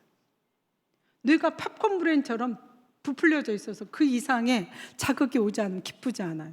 그래서 이 아이가 평생 우울하게 살아야 돼요. 그거 원하세요, 여러분들? 여러분들이 그냥 방심하고 아이들 쉽게 키우려고 했던 그 방식이 어떻게 돼요? 굉장한 문제를 낳을 수 있다.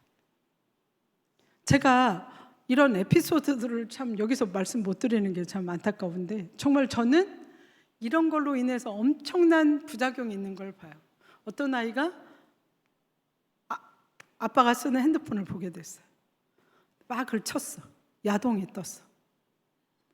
어떠세요? 응? 여자아이가 봤어요.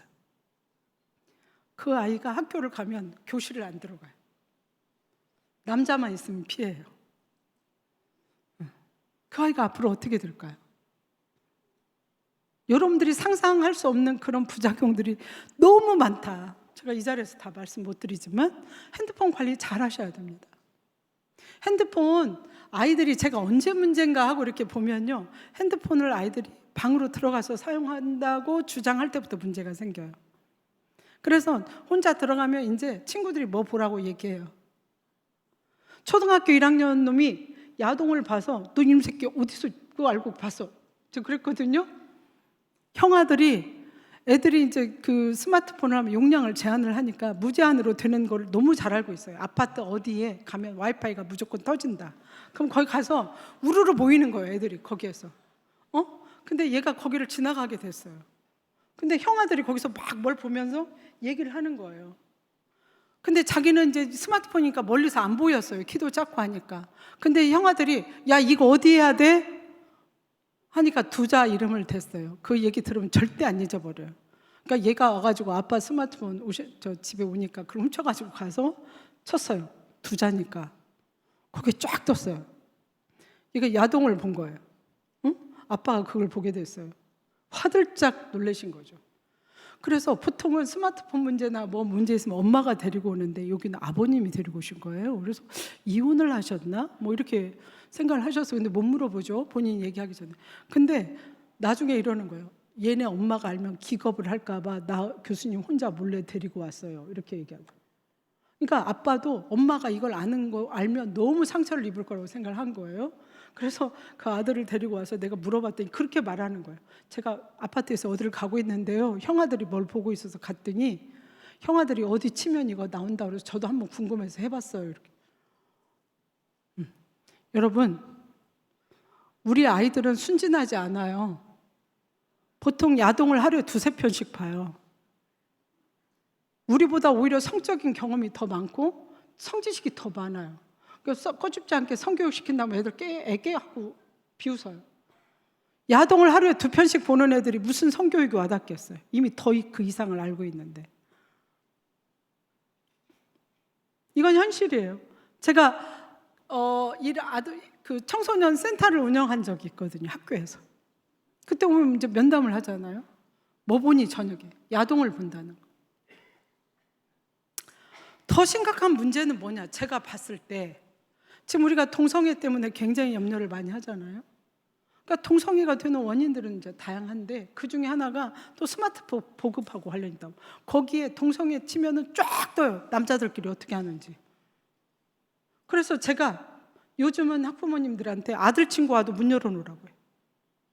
진짜예요. 그놈의 자식들이 방에서 뭔 짓 하는지 알 수가 없어요. 염려하는 일도 할 수 있어요. 그래서 제가 여러분들한테도 부탁드려요. 아들 친구 오면 애들은 그냥 친구 와서 문 닫아놓고 있으면 그러려니 하잖아요. 문 열어놓게 해야 돼요.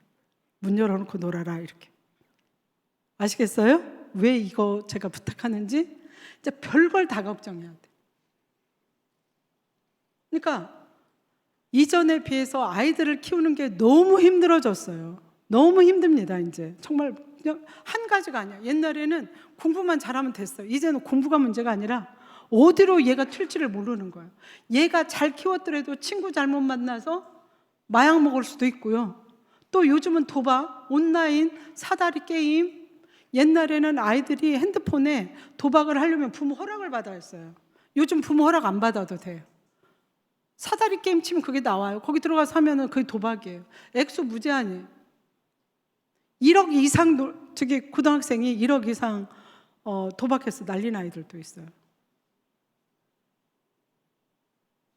이게 보통 문제가 아니에요. 그러니까 그것도 사다리 게임에서 돈 많이 잃은 애들도 오면 지가 하고 싶어서 하지 않았다고 그래요. 친구가 하자고 그래서 그냥 아무 생각 없이 했는데 처음에 돈을 따요.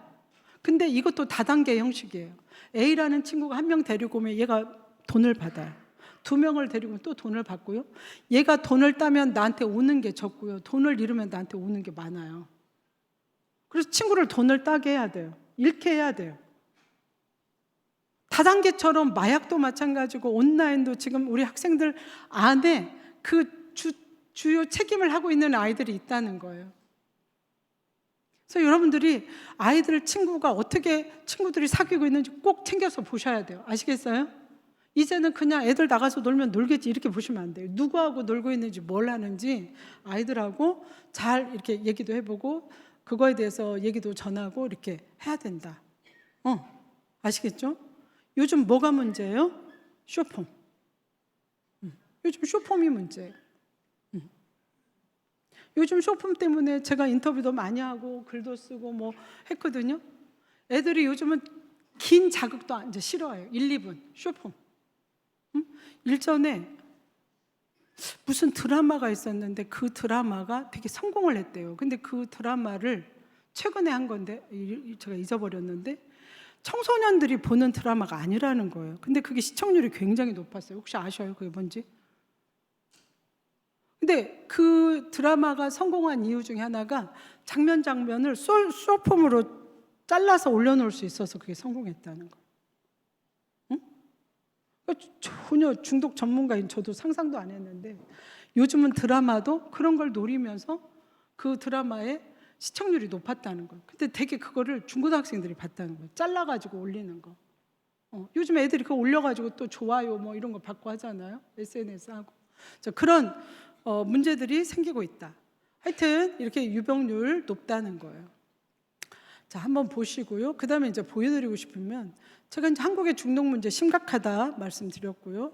폐 매우 심각합니다. 이거 보셔요. 자, 공동의존증이 생겨요. 그러니까 남편이 알코올 중독자이면 그 사람이 가지고 있는 특성을 가족들이 공유하게 돼요. 이게 문제예요. 그래서 다 같이 병드는 거예요. 그래서 우리가 가족병이라고도 해요. 중독은 가족병이다.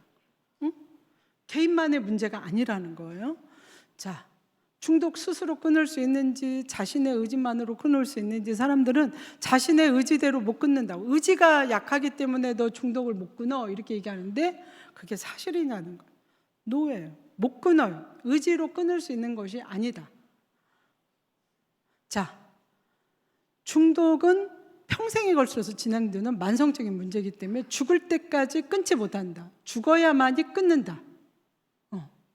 제가 총리실에서 공무원 할 때 이제 가을에 하는 정기 국회 감사가 있잖아요. 거기에 이제 제가 가서 이제 답변을 국회의원들이 이렇게 물으면 제가 답변을 해야 됐어요. 거기 제가 이제 센터장을 했기 때문에 그 이제 국정감사에 갔는데 가면은 이렇게 여러분들 청문회 국회에서 보면은 이제 누군가가 불려 나와서 국회의원들이 막 물어보면 대답을 해야 되는 역할을 제가 했어요. 근데 한 의원이 저한테 이렇게 물었어요. 당신은 1년에 돈을 얼마 쓰냐? 얼마 쓴다. 그러면 몇 명을 끊었냐? 그래서 제가 몰라요. 이렇게 말했어요.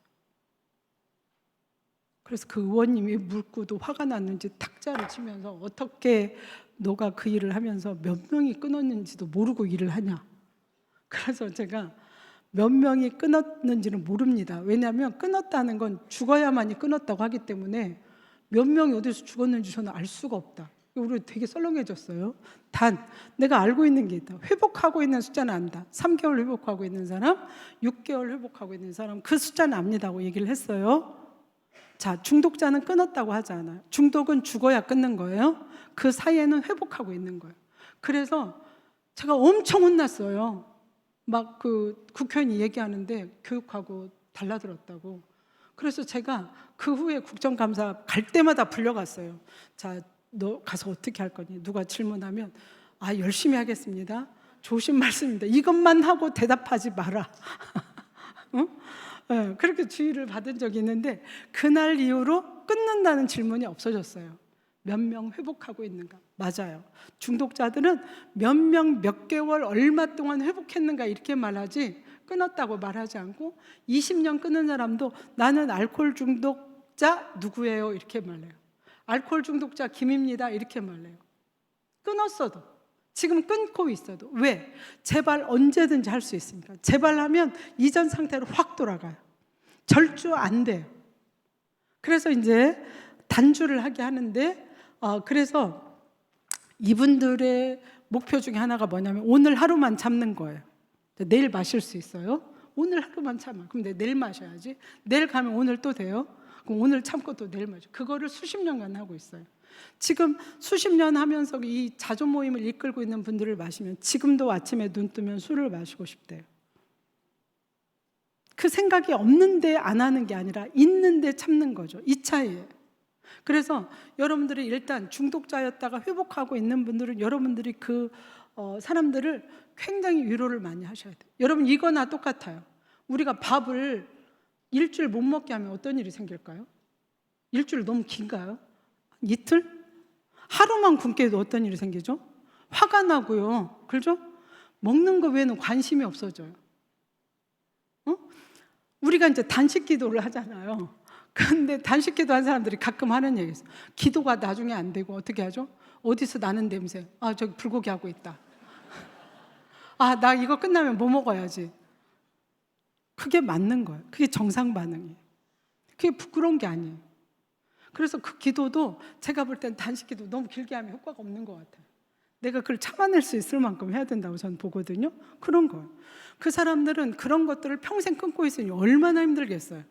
그걸 높이 쳐줘야 된다. 하여튼 평생 전문가의 도움을 받아야 된다는 거예요. 자, 중독이 되면 어떻게 되냐 좀 보여줄게요. 저렇게 교통사고 나서 큰 사고가 나죠. 큰 사고가 나. 또 가정폭력하고 뗄래야 뗄 수 없는 관계고요. 또 여성 많이 증가했고요. 기형아를 낳아요. 마약이나 알코올은 기형아를 낳아요. 여자들이 건강관리, 술 먹고 담배 피우고 이래서 기형아가 많아졌다고 저는 그 이유 중에 하나로 보고 있어요. 우리나라 되게 많아졌거든요. 그래서 이게 특히나 술, 담배 피운 며느리 얻으면 어떻게 해야 돼요? 2, 3년간 아이 못 갖게 하셔야 돼요.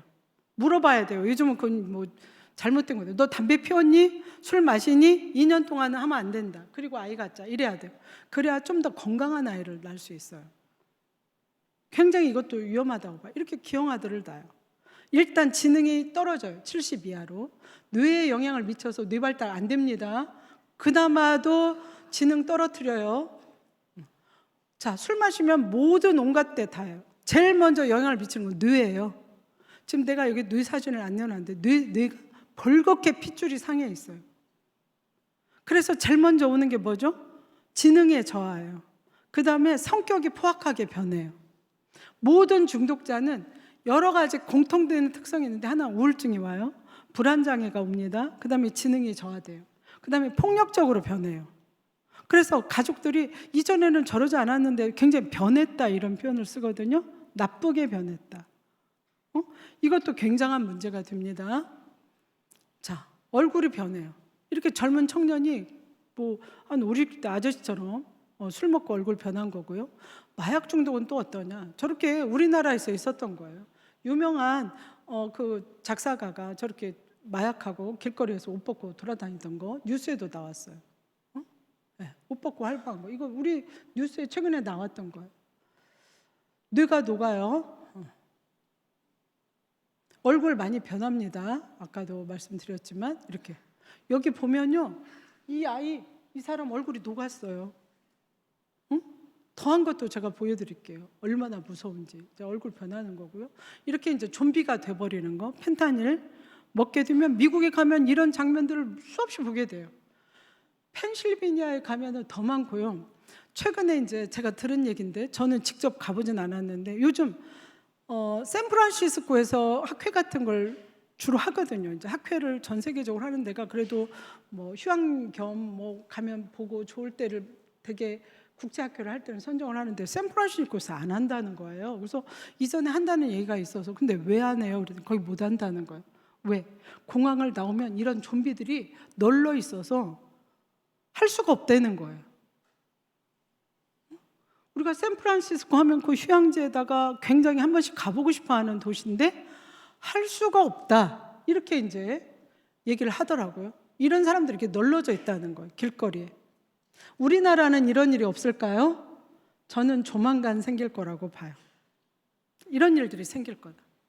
기형아예요. 마약 먹고 난 아이.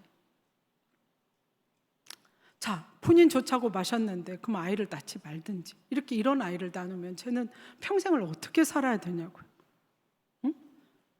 이렇게 좀비처럼 저렇게 길거리에 이제 누워 있을 거다. 그 다음에 보세요. 마약한 사람들의 몸이 녹아나요. 썩어요. 간단하지 않아요. 보셔요. 마약 하시겠어요? 제가 더한 거는 여러분들한테 안 보여드려요. 여러분들 너무 힘드니까. 일단 어떤 거든지 물질로 중독이 되면 이제는 뭐 외모부터 시작해서 몸이 다 망가져요.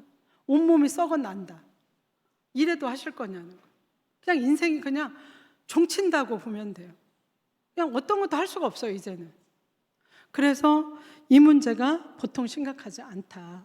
도박 중독들 다 망해가지고 연금, 오죽하면 부모님 연금 뜯어가지고 도박하는 놈이 어디가 있어요, 진짜. 근데 도박 얘기하면 그냥 저는 욕을 쌍욕을 그냥 수백 번 하고 가야 돼요, 여기서.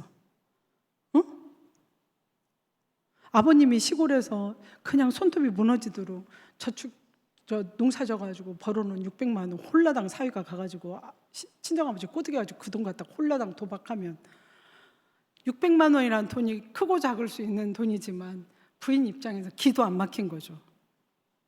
응?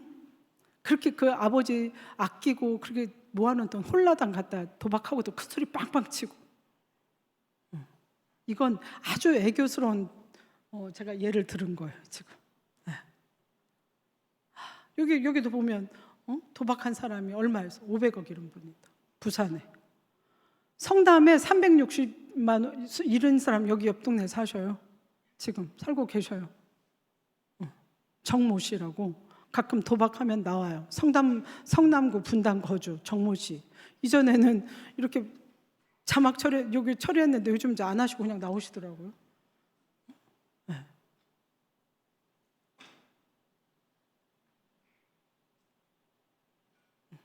요즘은 아이들이 도박에 중독돼서 지금 난리예요.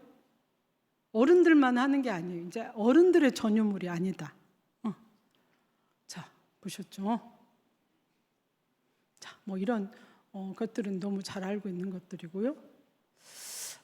그래서 저는 이제 왜 중독이 되냐 이거예요. 우리 종교 교회적으로 봤을 때는 어쨌거나 신앙 성숙도가 낮을수록 중독이 잘 되더라. 이건 이제 연구 결과 나온 걸 제가 모아놓은 거예요.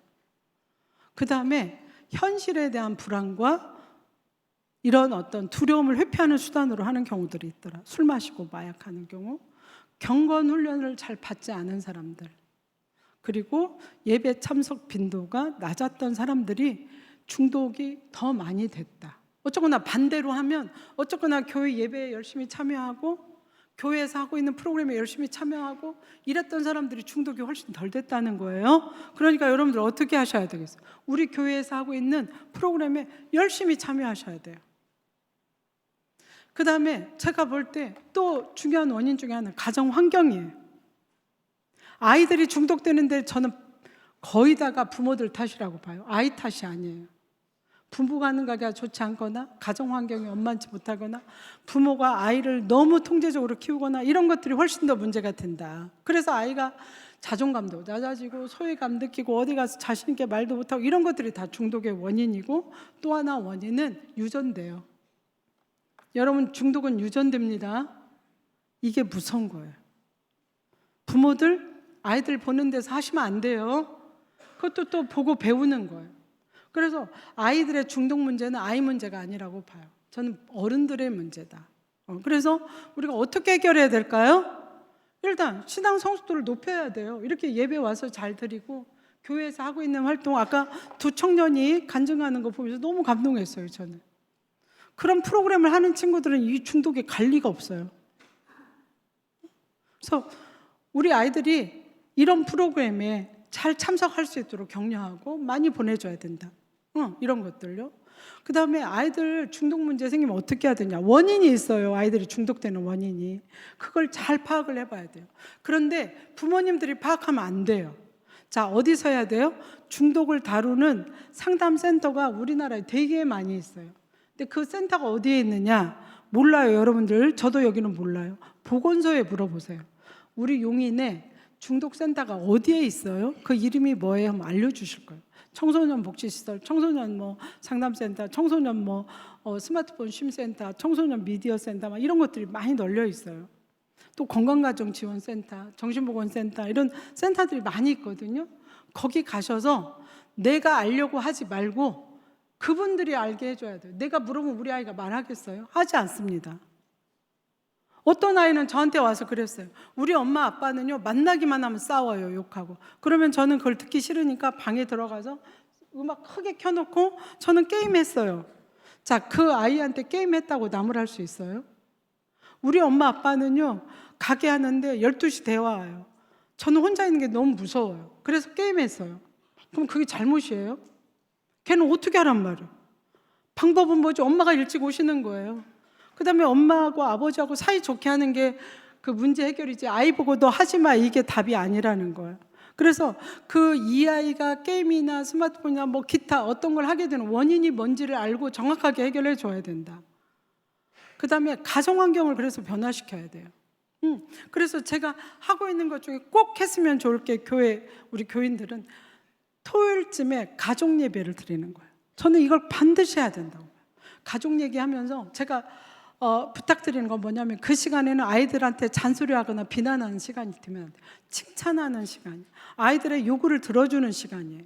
그리고 아이들이 어떤 생각을 하고 어떻게 사는지를 듣는 시간이어서 아빠부터 얘기하는 거예요. 나는 지난주에 어땠고 어떻게 지냈고 뭐 어떤 갈등도 있었고 그래서 누구하고 싸웠고 솔직하게. 엄마도 나도 무슨 일이 있었는데 뭐 어쩌고 저쩌고. 그러면 애들이 잘못된 일도 얘기해도 되는구나 해도 나무라지 않는 거예요. 그래서 아이들이 솔직하게 얘기하게 하고요. 아이들이 요구하는 게 뭔지도 알게 하고요. 성경을 통해서 아이들이 정말 이 시간이 나한테는 너무 좋은 거야. 그 시간에 요구하는 게 있으면 저는 다 들어주라고 그래요. 아이들이 요구를 해요. 엄마, 나 놀스페이스 잠바 사주세요. 어떻게 해야 돼요? 사줘야 돼요. 사주세요. 그 돈 아꼈다가 결국은 나 죽을 때 10원도 못 가지고 가는데 뭐 하시려고 이렇게 알탕알탕 하세요? 사주세요. 우리 아이가 나이키 신발 사달라고 이렇게 특정 상표를 제가 얘기해서 프로스펙스한테 미안한데 프로스펙스도 사달라고 해요. 애들이 왜 그래요? 그냥 애들이 선호하는 메이커가 있어요. 또 아까 제가 노스페이스만 했는데 또 뭐 있죠? 그것도 얘기해 줘야 될 것 같은데. 혹시 다른 그 상대 경쟁사 또 업종에 근무하는 분 있으면 생각이 안 나네요. 이건 그분들이 홍보를 안 했기 때문에 그래요. 제 잘못이 아니에요. 사달라고 하면 저는 사주라고 하세요. 사주세요 이렇게 말해요. 괜찮다고. 여러분들 지금 막 돈 그런 거 안 사주고 했다가 나중에 죽을 때 줘야 얘네들 하나도 안 좋아요. 그거 아셔요? 우리 아버님 돌아가시는데 돈 10원도 안 가지고 가셨어요.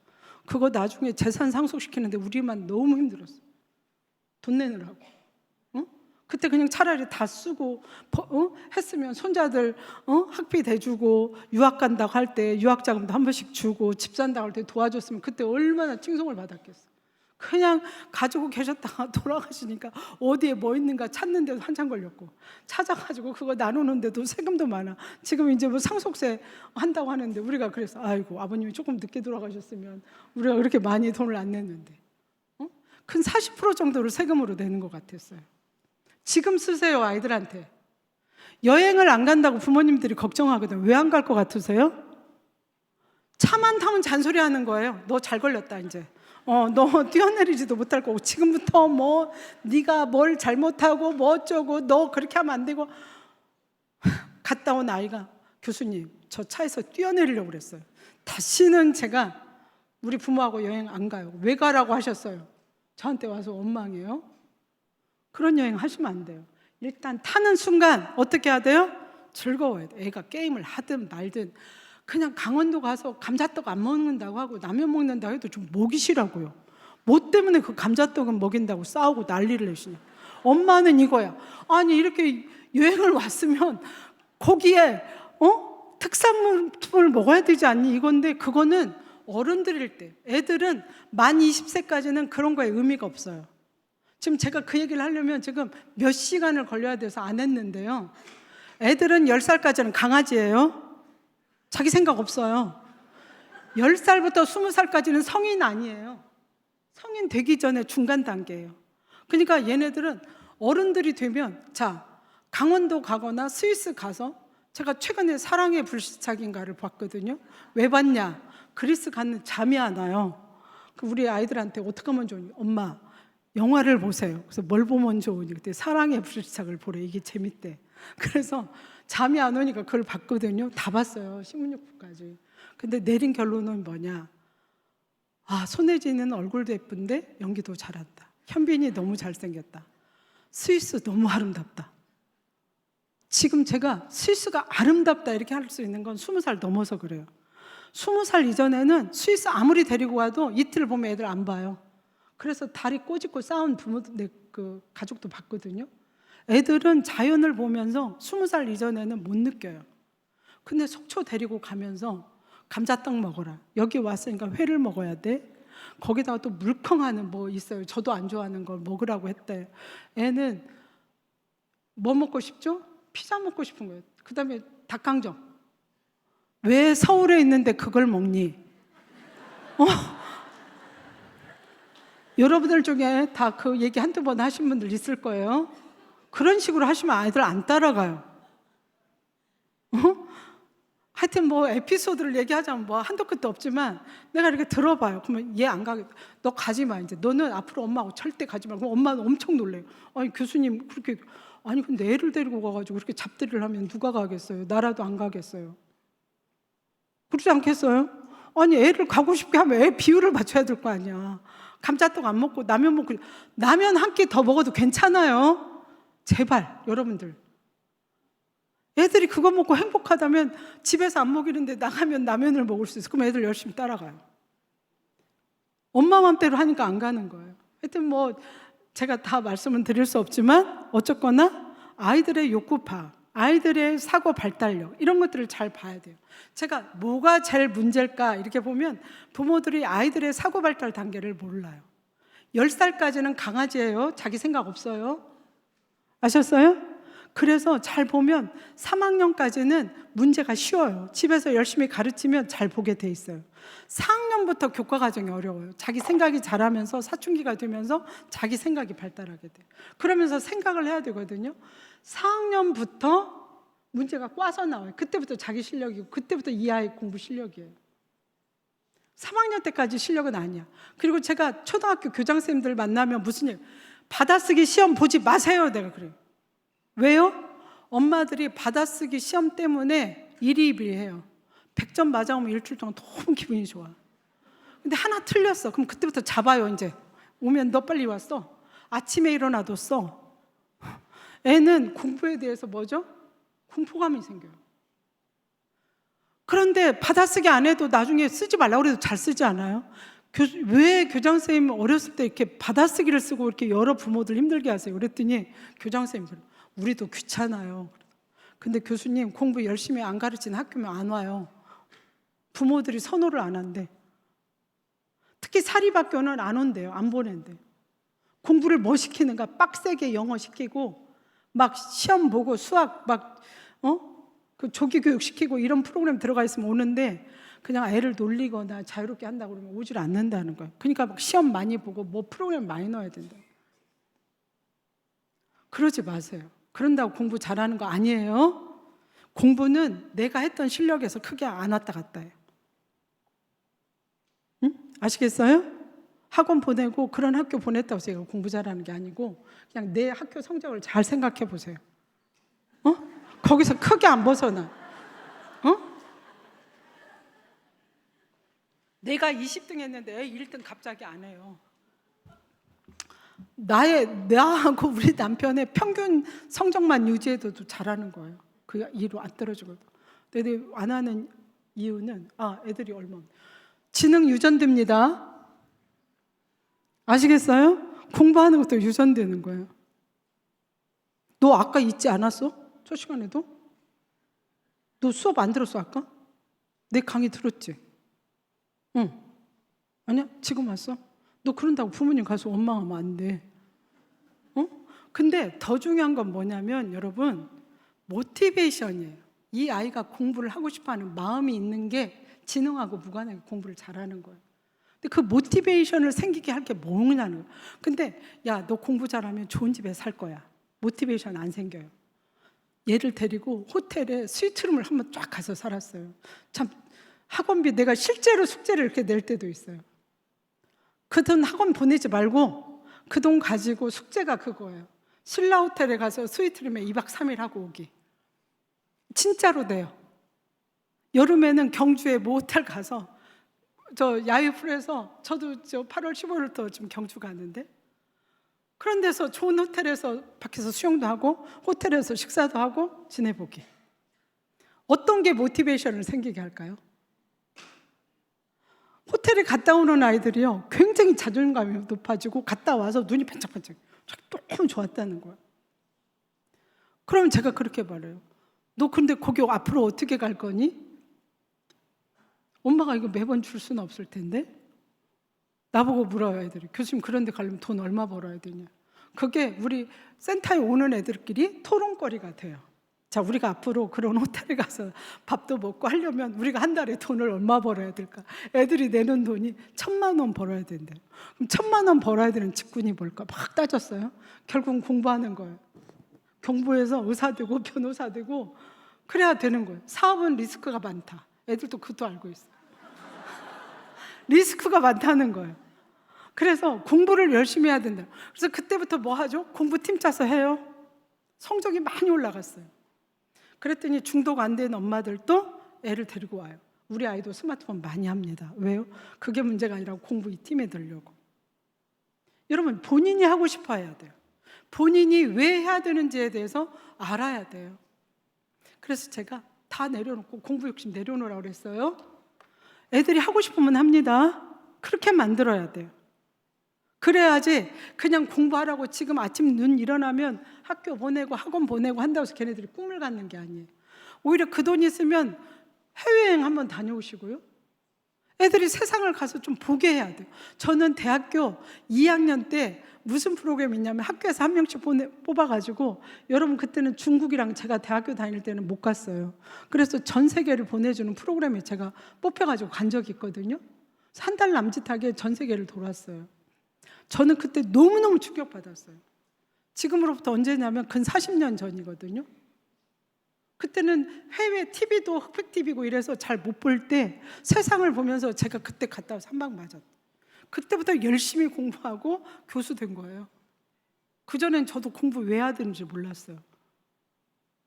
무엇을 열심히 해야 되는가를 알게 됐거든요. 그래서 그 학원비 애들 공부 안 하려고 하면 잠깐 쉬고, 그 다음에 여행도 하고 그 돈 가지고 맛있는 거 먹고 좋은 데 좀 가보세요. 그러면 이렇게, 아니 교수님은 자식들 공부 다 시키고 본인은 교수 됐다고 이렇게 하나? 아니, 여러분 학교 1, 2년 늦게 가도 괜찮아요. 학교 가서 엎어져 자고 하는 아이들 제가 학교 보내지 말라고 그래요. 걔 가야 어차피 안 하거든요. 다른 사람한테 피해를 줍니다. 뭘 어떻게 해야 돼요? 이 아이가 하고 싶은 욕구가 생길 때까지 기다려야 돼요. 그냥 놀게 하면 안 되죠, 집에서. 그래서 이 아이를 상담도 받게 하고, 이 아이를 데리고 상담 선생님하고 상의하고 좀 권하는 걸 같이 해보기도 하고, 이 아이가 꿈을 찾을 때까지 기다려 봐야 돼요. 그러면 아이들은 자기 꿈을 다 찾게 돼 있어요. 꿈을 찾을 때 아이들이 동기가 생기고 그때부터 공부해도 하나도 안 늦어요. 공부 잘할 수 있습니다. 내 성적 생각하고 포기하지 마시고요. 할 수 있어요. 동기부여만 하면 할 수 있다. 그래서 오히려 공부를 내려놓고 이 아이가 뭘 하고 싶은지를 좀 받아줘라.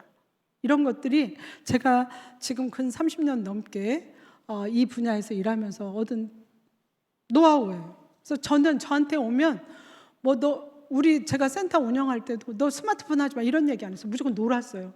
우리 센터에서 가장 인기 있는 프로그램이 뭐였냐면 요리요법이었어요. 요리요법. 애들이 와서 요리하고 먹고 이런 걸 너무 좋아했어요. 그게 그냥 서너 시간 했거든요. 우리의 목표는 뭐죠? 얘가 스마트폰을 하지 않아도 즐거운 일이 있다는 걸 아는 게 중요한 거예요. 이해하세요? 그게 중요한 거예요. 스마트폰 안 하고도 너무 재밌네. 그래서 저는 우리 아이들 뮤지컬 같은 거 싼 거 안 보여줬어요. 후원 안 받았어요. 10만 원, 12만 원짜리 애들이 서치해서 들어가서 그거 끊고 복장을 어떻게 해야 되고 이런 것부터 가르쳤고, 내가 중독자가 되는 게 문제가 아니고 내가 어떻게 일상생활을 해야 되는가. 그래서 아침부터 일어나면 우리 센터에 오면 내가 의상이 더럽다. 그러면 가서 빨래를 해요. 18분이면 다림질까지 할 수 있는 시스템 해놨고요.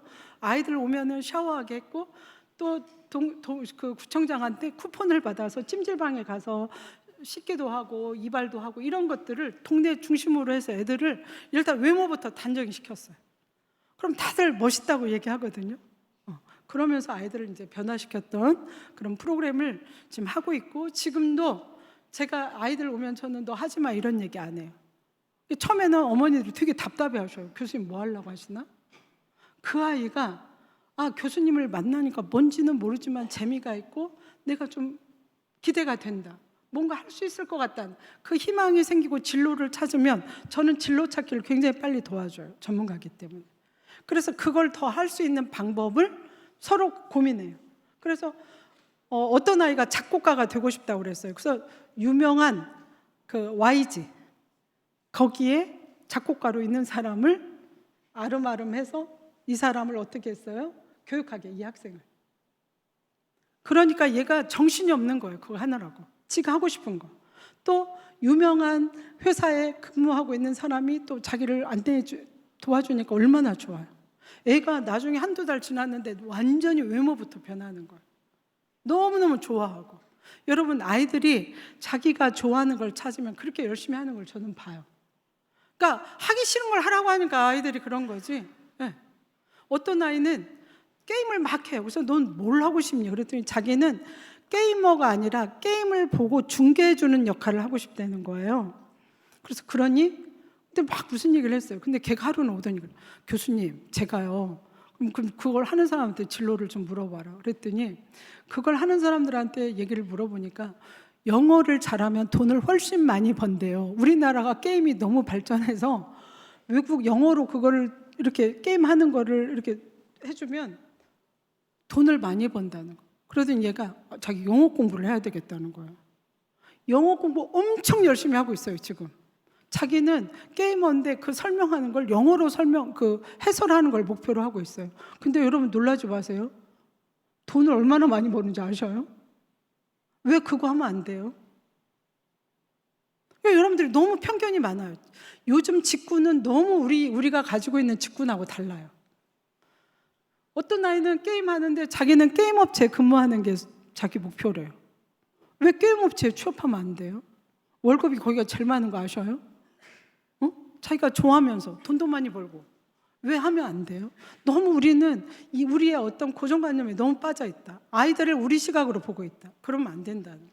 그래서 이런 것들 여러분들이 좀 그 아이들하고 얘기를 충분히 해보시길 바라고요. 어떤 직군도 나쁜 게 없어요. 요즘은 하기 나름이에요. 여러분 요즘 유튜브가 돈을 얼마나 많이 벌어요? 그러니까 우리 시각으로 아이들을 통제하고 가르치면 안 된다. 의사소통 잘해야 된다. 뭐 대화 방법 이런 것들이 있고 아이들이 반드시 대안 활동을 할 수 있는 기회를 줘야 된다고 봐요. 우리 아이들은요 너무 안 됐어요. 저는 대학교 들어갈 때까지 학원을 한 번도 간 적이 없어요. 그래도 교수도 됐고 우리나라 발전하는데 주역이고 학원 안 다녔어도 지금 다 하지 않아요? 우리 어머님 학원 안 가셨죠? 안 가셨잖아. 그래도 우리 애들 잘 키우고 다 할 일 했잖아요. 우리 아이들 너무 힘들어요. 제가 보면 우리 애들을 쉬게 해야 되고요. 우리 아이들을 이해하셔야 됩니다. 그래야 이 문제 해결돼요. 절대로 우리식으로 아이를 키워서는 성공적이지 못하다. 그래서 많이 놀게 하고 단체 활동 많이 하게 하고 그 아이들이 중독되는 이유 중에 하나가 소속감이 없는 것도 문제가 돼요. 소속감이 없는 거. 그래서 운동을 시켜도 혼자 하는 운동이 아니라 농구라든지 뭐 축구라든지 뭐 합창단이라든지 교회 합창단 같은 거 만들면 좋겠어요. 제가 어디 지방에 교회를 갔는데 그 옆에 넓은 그 땅이 있는 거예요. 그래서 목사님한테 여기 축구장 만들면 애들한테 물어보니까 농구장 만들어 달래. 오히려 그런 거 좀 만들어서 제공하고 여름에는 거기서 캠프도 하게 하고 이런 거 하면 어떠시냐고 권했더니 그렇게 하시겠다고 약속을 하셨어요. 그러니까 우리는 청소년을 관리하는 게 여기 놓고 뭔가를 가르치려고 주입식보다는 아이들이 정말 원하는 게 교회 와서 뭔지를 알아보고 그런 활동들을 안전하게 할 수 있는 환경을 제공하는 게 우리의 역할이다라는 생각을 가지고 있습니다. 그리고 또 뭐죠? 우리 아이들을 도덕적으로, 성경적으로 키우는 게 굉장히 중요합니다. 그게 뒷바라지 되지 않으면 안 되는 거예요. 그래서 공부만 잘하는 아이가 아니라 친구들하고도 잘 놀고 도덕성도 갖추고 어때요? 자기의 정서 표현도 잘하고. 그러니까 우리가 발달 단계를 볼 때는 5가지를 보는데 여러분들은 공부하는 거 말고는 안 봐요. 첫 번째가 신체 발달. 이건 잘하고 있다고 봐요. 그 다음에 사고 발달 단계 여러분들 몰라요. 아까 제가 대략 말했어요. 10살, 20살, 20살 이상. 자, 어떤 어머니가 저한테 그랬어요. 교수님, 진짜 교수님 자녀가 성별이 어떻게 딸만 둘이에요. 너무 잘하셨네. 아들은 왼수예요. 싸가지가 없어요. 생일날 돼도 선물 하나 줄 줄도 모르고 인사 한 번도 안 하고 그러면서 싸가지가 없고 뭐 이 아들을 키워서 뭘 어떻게 해야 되는지 막 한바탕 하고 가셨어요. 여러분, 우리가 보통은 만 20살이 넘어야 성인이 되고 자발적인 행위를 하게 돼요. 근데 아들은 4년이 늦어요. 24살. 대학교 졸업해야 돼. 아시겠어요? 조금 늦어요. 그러니까 너무 빨리 기대하지 마세요. 24살 넘으면 나중에 장가 가면 부인하고 이혼하고 한다고 하면서 부모 챙기는 게 또 남자들이에요. 그래서 부부 교육 시킬 때 제가 뭐라고 하는 줄 아세요? 절대로 상대방 부모나 이런 것들 비난하지 않기. 불효자 같지만 막상 자기 부모 비난하고 나서면 벌떡 일어나 이혼하자고 난리치는 게 아들이거든요. 너무 서운해하지 마세요. 근데 그거는 단 사고 발달 단계가 아직 미성숙해서 그러니까 그런 걸 알아야 돼. 사고 발달, 정서 발달도 봐야 돼. 우리 아이가 제때 잘 웃고 즐거우면 잘 웃고 슬프면 울고 뭐 이렇게 감정 표현이 제대로 되나? 맨날 우울하게 했나? 그거 관찰하셔야 돼요, 여러분들. 그게 안 되면 그것도 또 돈 받아야 돼요. 그다음에 뭐죠? 친구들하고 잘 어울려 지금 노는가? 그거 보셔야 됩니다. 잘 안 놀면 이게 문제예요. 혼자 지내는지, 친구들하고 잘 어울려 지내는지. 사회성 발달 보셔야 되고, 그다음에 마지막으로 도덕적 발달 꼭 보셔야 돼요. 얘가 어디다 가면 인사는 잘하는지, 예의는 잘 갖추는지, 거짓말은 안 하는지, 이런 등등의 것들, 도덕성 발달까지 여러분들이 챙겨서 아이들을 보셔야 돼요. 그렇게 키워야 돼요. 그러니까 공부 잘하는 것만 보지 말고 여러 가지를, 지금 나눈 5가지 단계를 우리 아이가 적절하게 잘 적응하고 있는지, 이런 것들을 보는 게 중독 문제를 해결하는 데 더 우선이다. 그래서 오늘 이제 제가 마무리를 하겠습니다. 자, 중독 문제는 한 번 중독이 되면 죽을 때까지 끊지 못한다. 그런데 그래서 평생에 걸쳐서 전문가의 도움을 받아야 되는데, 그 중에 이 문제를 온전히 해결할 수 있는 방법은 하나님을 만나는 거다. 아시겠죠? 우리 교회가 나서야 된다. 그리고 아이들이 중독되지 않게 하는 방법은 하지 말라고 한다고 해서 되는 게 아니에요. 아이하고 관계가 좋아야 돼요. 저는 이렇게 생각해요. 여러분들이 자녀의 친구가 돼주셔야 돼요. 친구가 한 명만 있어도 외롭지 않아요. 여러분 생각해 보세요. 나한테 친한 친구가 몇 명 있나? 많지 않아요. 그런데 그 친구 자리에 부모님 계시면 일단 2명이거든요. 충분합니다. 이 친구가 2명만 있어도. 아이들을 외롭게 하면 안 돼요. 부모가 친구가 돼줘야 된다.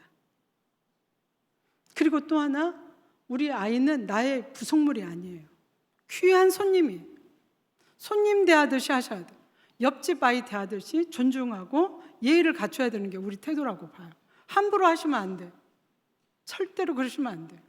그걸 부탁드리고 싶어요. 그 다음에 우리 아이들이 신앙 안에서 자라도록 여러분들이 각별히 신경을 써야 된다. 어쨌거나 그래도 교회를 잘 다니는 아이들이 아까 말한 5가지를 다 잘 갖춰요. 대개는. 교회 나오면 친구 관계 해야 되고, 즐거운지 나쁜지 이거 다 표현하면 교사들이 보고 있고요. 예의도 갖춰야 되고요.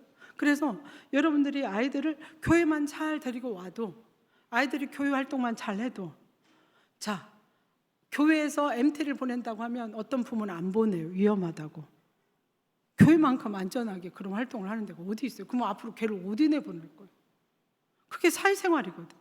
그래서 여러분들이 교회에서 하는 활동에 아이들이 잘 참여할 수 있도록 여건을 만들어 주시고 지원을 하면, 저는 아이들이 잘 자랄 거고, 적어도 이 교회를 다녔던 아이들, 또 주변에 있는 사람들은 중독 문제에서 더 빨리, 안 되거나 되었더라도 더 빨리 회복될 거라고 믿거든요.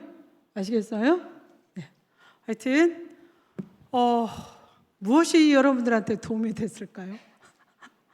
시간은 없고 할 말은 많아서 제가 막 이 말 저 말 두서없이 했는데, 정리가 좀 되셨나요? 도움이 좀 되셨나요? 네? 네, 그래요. 하여튼 여러분들 만나 뵙게 돼서 반갑고, 또 여러분들 이렇게 위아래층에서 열심히 하는 거 보니까 또 감사하고, 또 이 귀한 시간 주신 우리 여주봉 목사님한테 또 감사드리고요. 예, 여러분 제 연락처를 그 밴드에 올려놓을 거예요. 혹시 궁금한 거 있거나, 그리고 제가 이제 내년 3월부터 전문가 가정을 또 운영할 텐데, 관심 있는 분들은 그때 오셔요. 또 단체로 오시면 비용도 많이 절감시켜드리고 그렇게 해요. 돈 벌려고 하는 게 아니고 여러분들 교육하는 게 목적이기 때문에 그때 저를 또 보고 싶다. 보고 싶으세요? 네, 저도 보고 싶어요. 그런 분들은 제가 올 연말쯤에 프로그램 보낼 테니까 그때 오셔요. 그리고 또 도움 필요하신 분은 언제든지 이메일이나 전화 주시면 제가 거기에 답장하겠습니다. 예. 하여튼 고맙고 여러분들 수고 많으셨습니다. 예.